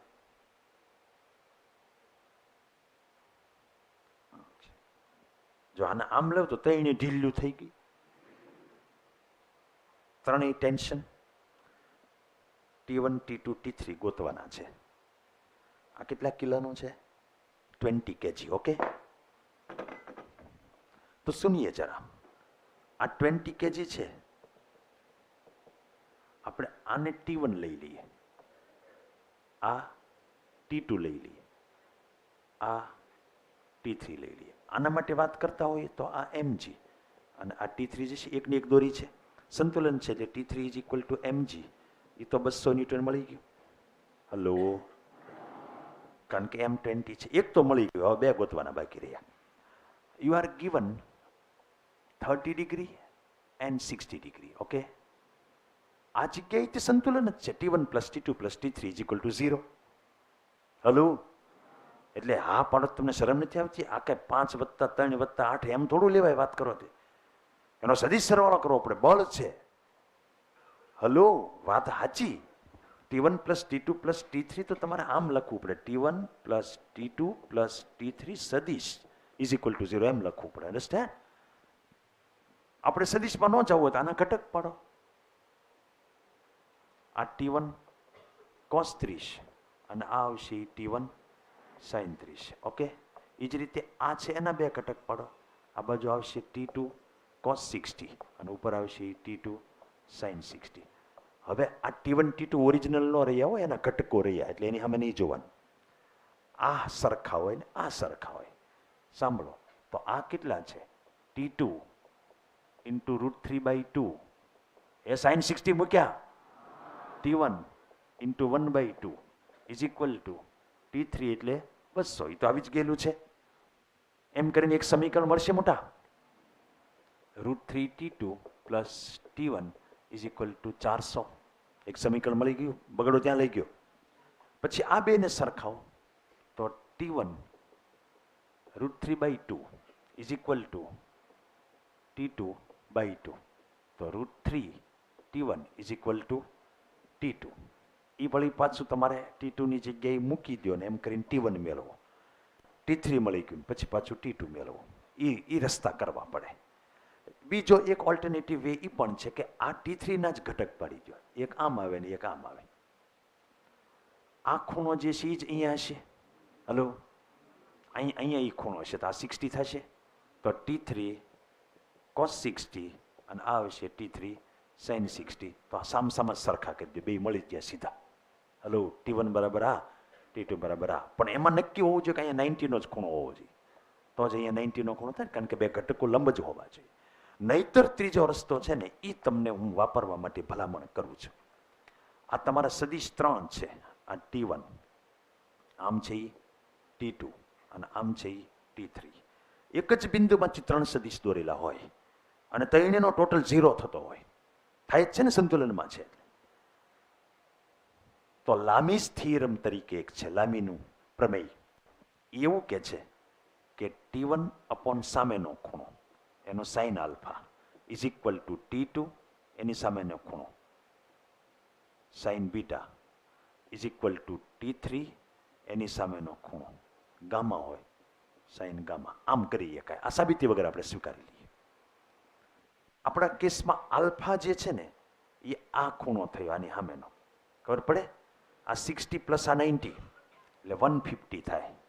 તો આપણે આલ્ફાની જગ્યાએ લેવાનું 150.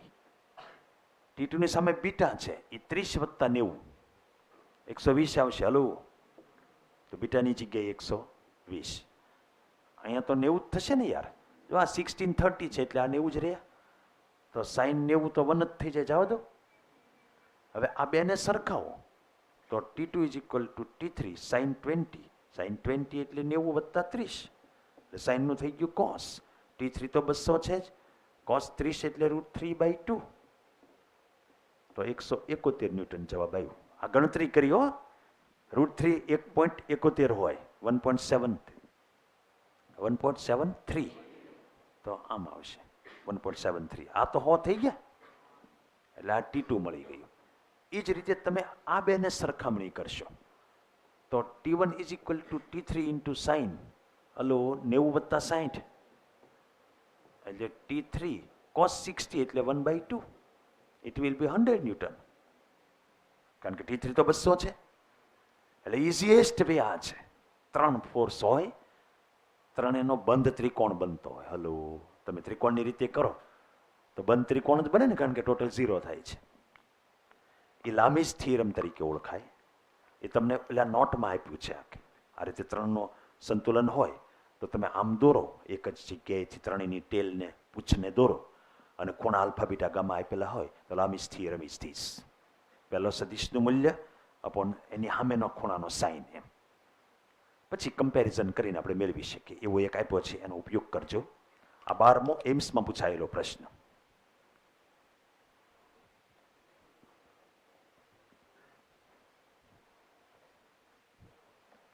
આ રીતે દોરીવાળા 2-3 પ્રશ્નો છે, એ મેં બાકી રાખ્યા હતા, એક સાથે ડિસ્કસ કરી શકાય એટલા માટે. આ દિવાલ છે મોટા, અને આ સળીઓ છે. અહીંથી દોરી આમ અહીંયા એટેચ છે 90, અને અહીંયા વજન ટીંગાડ્યું. સમજી ગયા તમે? સો once again there are 3 strings, 3 દોરીઓ છે. અહીંયા વજન કેટલું 60 kg છે, એટલે આ 600 ન્યૂટન થયું. તમે આને T1 કહી દો, આ T2 કહી દો, અને આ T3 કહી દો, તો આ T3 થશે. તો T3 ઇઝ ઇક્વલ ટુ 600 છે તે mg. હવે અહીંયા ખૂણો 30 આપ્યો છે મોટા, તો આ 30 થાય. તો આ T1 cos 30 અને આ T1 sin 30 થયો. હવે સંતુલન વિચારો તો આ બે સરખા જ હોય ને સામસામા. તો T1 cos 30 એટલે √3/2 ઇઝ ઇક્વલ ટુ તમારે જે જોતું હતું એ મળી ગયું. T2 પૂલું. હલો, હજી નો થયું કરો, હજી T1 જોશે ને. હલો, એટલે તો આ બેને સરખા કરો. તો T1 sin 30 is equal to T3 એટલે 600. તો T1 ઇઝ ઇક્વલ ટુ 1200 થયું. એ અહીંયા મૂકી દો તો 600 √3 ઇઝ ઇક્વલ ટુ T2. એમણે ઓપ્શનો આપ્યા ને, એમાં G ત્યાં રાખ્યો છે, એટલે 1 10 છે અને G તરીકે આમ રહેવા દઈએ આપણે. તો T2 is equal two 60 √3 into G એમ આવ્યું. આવી ગણતરી કરો, અંદાજ તો હું છે કે નહીં, 60 એકા 60 અને 60 સત્તા 42, તો 100 + 42 102 જેવું થયું. એનાથી સમથિંગ પ્લસ થશે. તો કયો આન્સર આવે? ડી. સમજ પડે છે? પછી કે એક્ઝેક્ટ આન્સર તમે જુઓ, બધા ઓપ્શન થોડા થોડા તો છેટા જ રાખ્યા છે. 50 ને 60 તો એ તો આવવાના જ નથી. Clear? Next question is this, text illustration 6. Look at the question. પહેલા શું કહેવા માંગે જુઓ.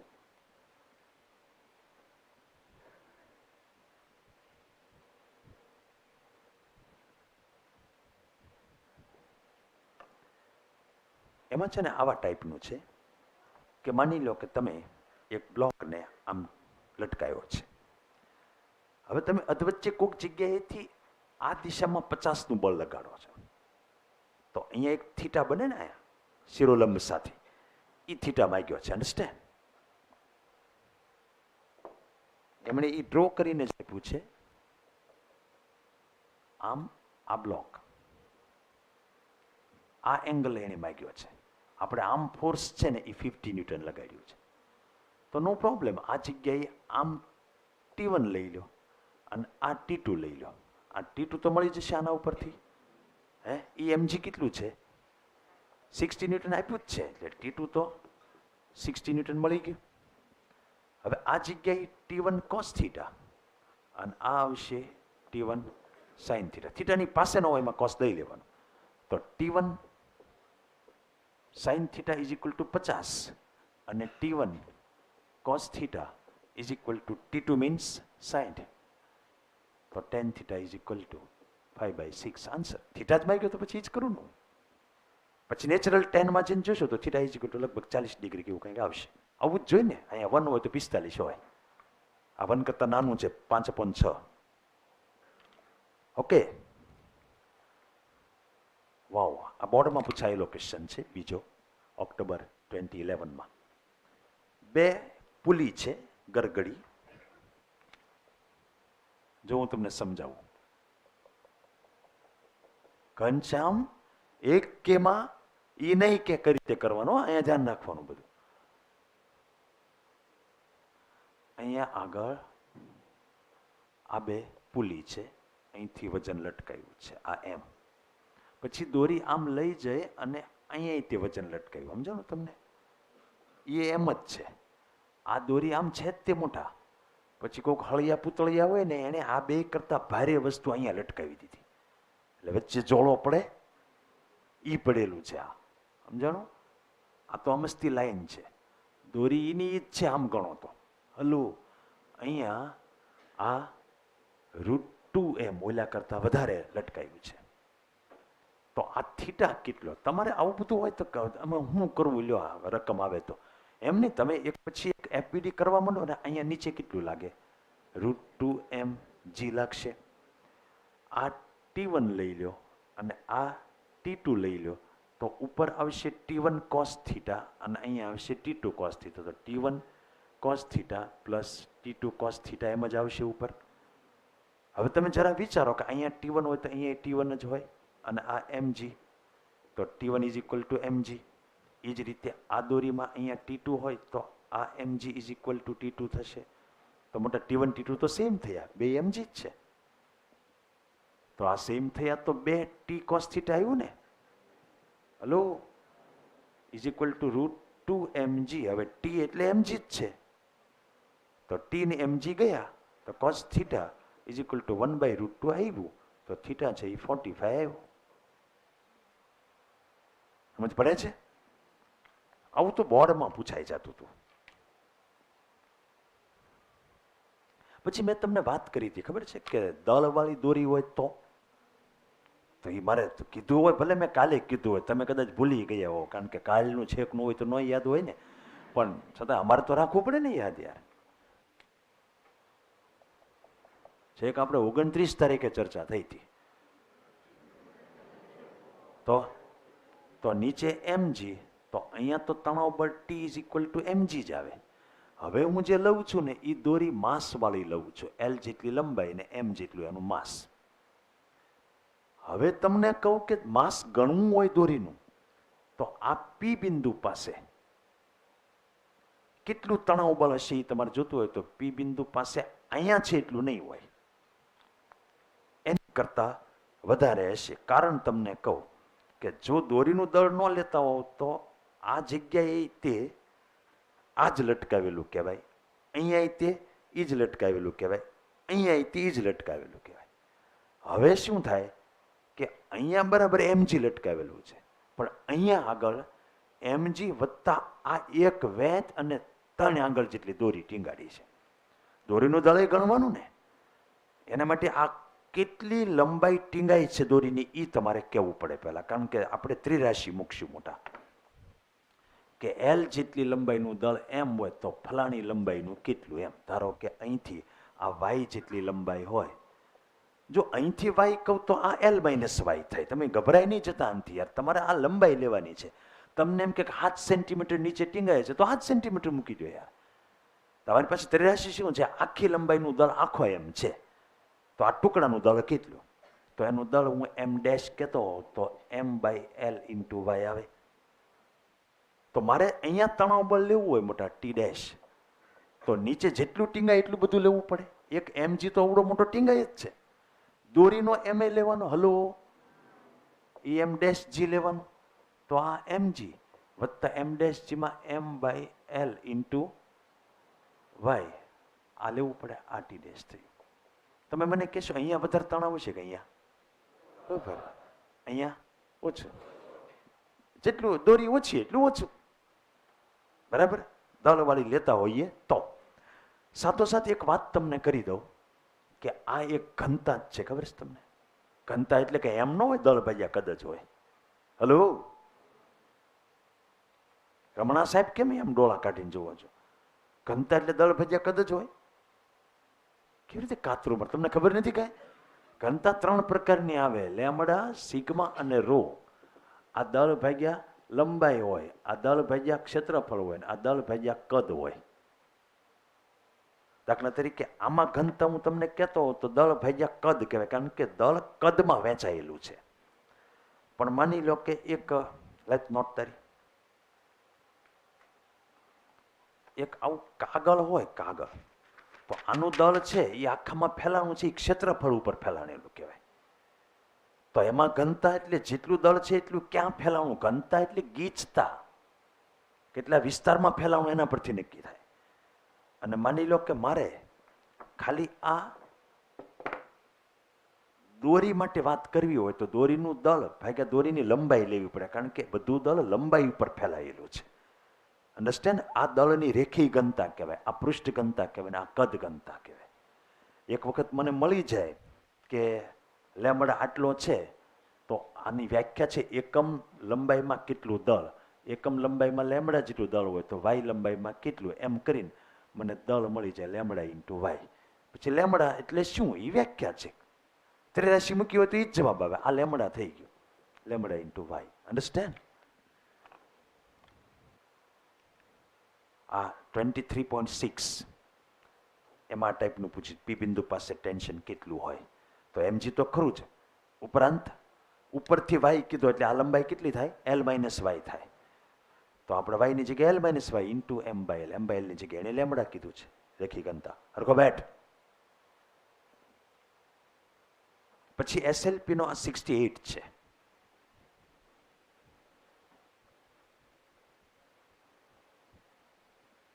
રકમ જુઓ પહેલા.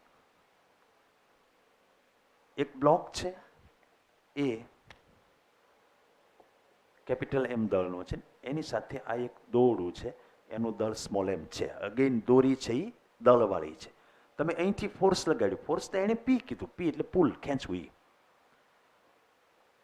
ઘર્ષણ રહિત છે. પ્રવેગ કેટલો થશે, ટોટલ બળ ભાગ્યા દળ. આ વખતે દોરડાનું લેવાનું ટૂંકમાં.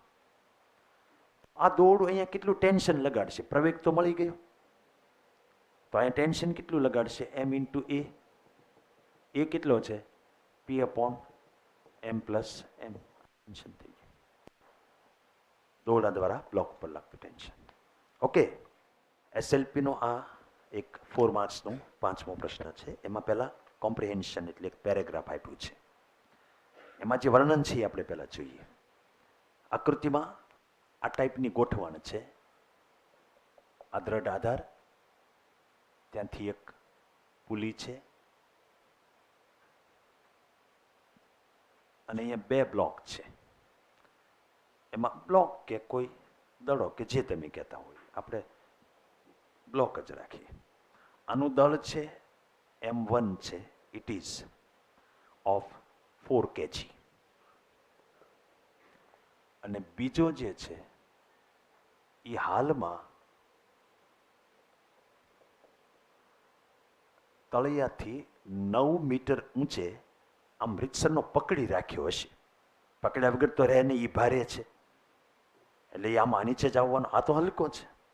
આખું બહુ સમજવા જેવો પ્રશ્ન છે કે એને ધ્યાન રાખજો. એને વર્ણન કર્યું એ જ તમારે એમાં ઘર્ષણ રહિત અને દળ રહિત ગરગડી પરથી પસાર કરેલ છે. સ્ટાર્ટિંગમાં 4 kg દળનો પદાર્થ જમીનના સંપર્કમાં છે, 6 kg છે એ જમીનથી 9 જેટલી હાઈટે છે. ટી બરાબર 0 સમયે અહીંથી હાથ લઈ લેવાનો છે. પછી 4 પ્રશ્નો આપણને આપ્યા છે, કોઈ જવાબ બાજુ નહીં જાય, એક એક પ્રશ્ન સમજવાનો છે બરાબર. પહેલો પ્રશ્ન, જ્યારે 6 kg દળનો પદાર્થ જમીનને સ્પર્શે ત્યારે 4 kg વાળાનો વેગ કેટલો હશે?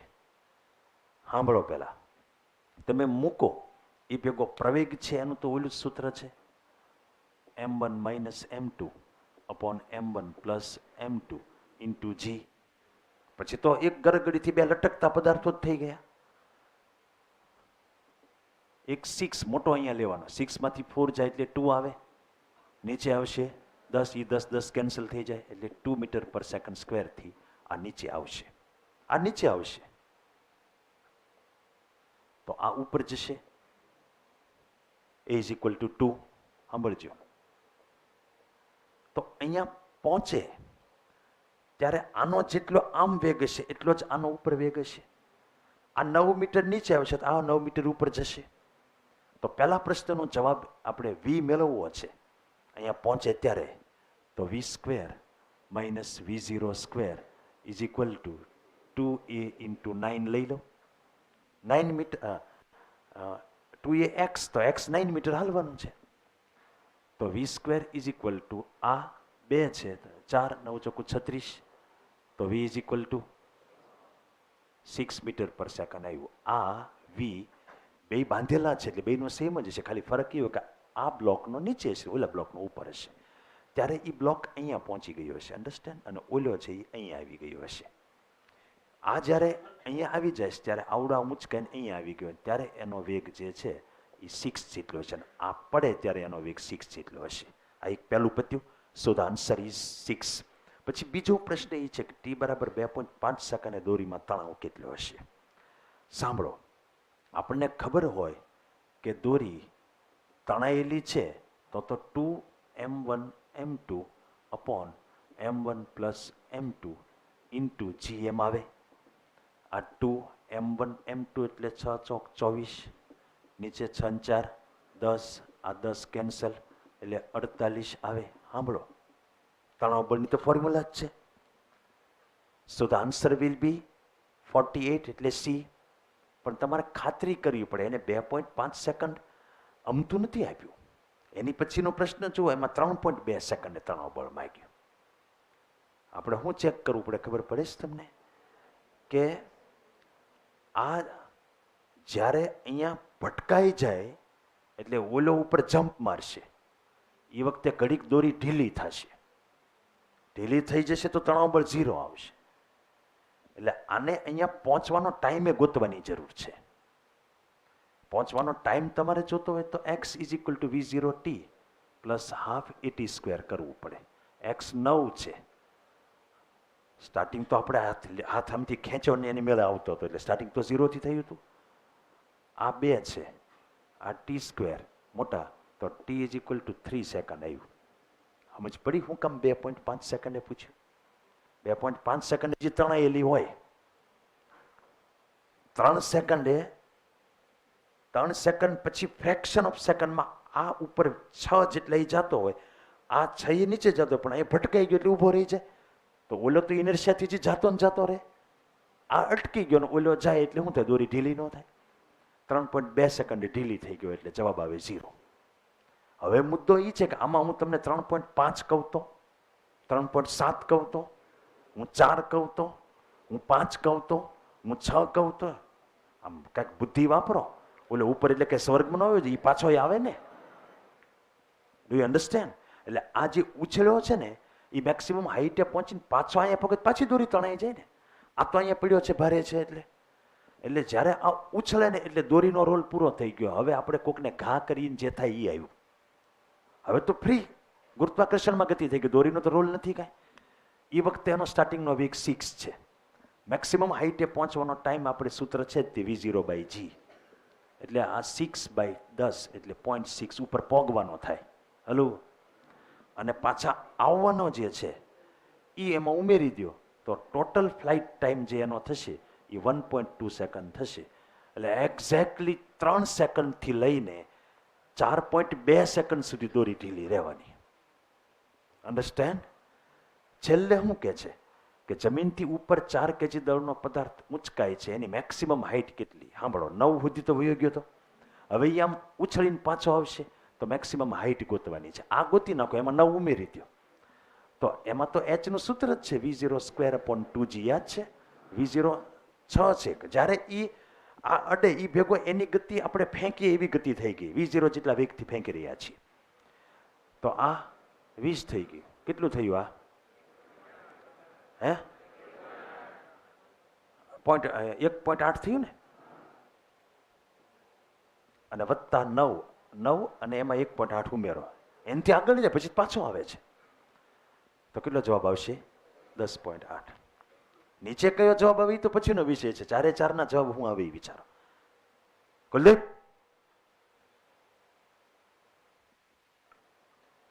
કયું ગામ તારું? પાલીતાણા. આમ તળાજાની ઉલપા જ આવ્યું ને,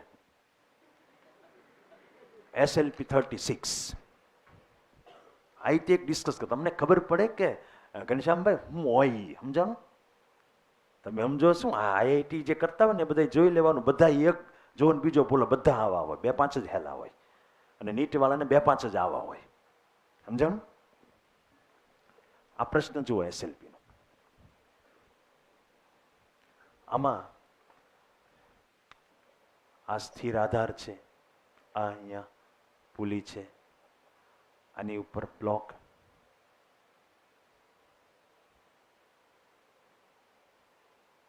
પહેલો જે છે એ 1 kg છે અને બીજો 2 kg છે. આ 1 kg છે, આને હું M1 કહી દઉં, અને M2 છે એ 2 kg છે. મૂકો એટલે તો આમ જ જવાનું, પણ અત્યારે પકડી રાખ્યું. ધારો કે એક હલકી લીસી પુલી પરથી હલકી દોરી વડે લટકાવેલ છે. જો તંત્રને એની સ્થિર સ્થિતિમાંથી મુક્ત કરવામાં આવે ત્યારે વધુ દળ ધરાવતો પદાર્થ તંત્ર ગતિમાં આવે પછી 1 સેકન્ડમાં સ્થિર થઈ જાય તો પહેલાની જેમ દોરી ખેંચાયેલી રહે માટે કેટલો સમય લાગશે? આમ થોડું ગુજરાતી થોડું ખરખું કરો. એને ક્ષણ પૂરતો સ્થિર કરવામાં આવે. પહેલા તમે મૂકી દો એટલે પ્રવેગ કેટલો થશે આ સૂત્ર પ્રમાણે મળશે. 2 - 1 upon 2 + 1. હલો, એટલે g/3 આવશે. એનો પ્રવેગ એ નીચે તરફ હશે. હલો, આનો ઉપર તરફ હશે. હવે એમાં તમે શું કરો છો ખબર? ઘડી કઈ હાથ આડો રાખી દો છે નીચે આવે ને ત્યારે, એટલે ઓલો જમ્પ મારે.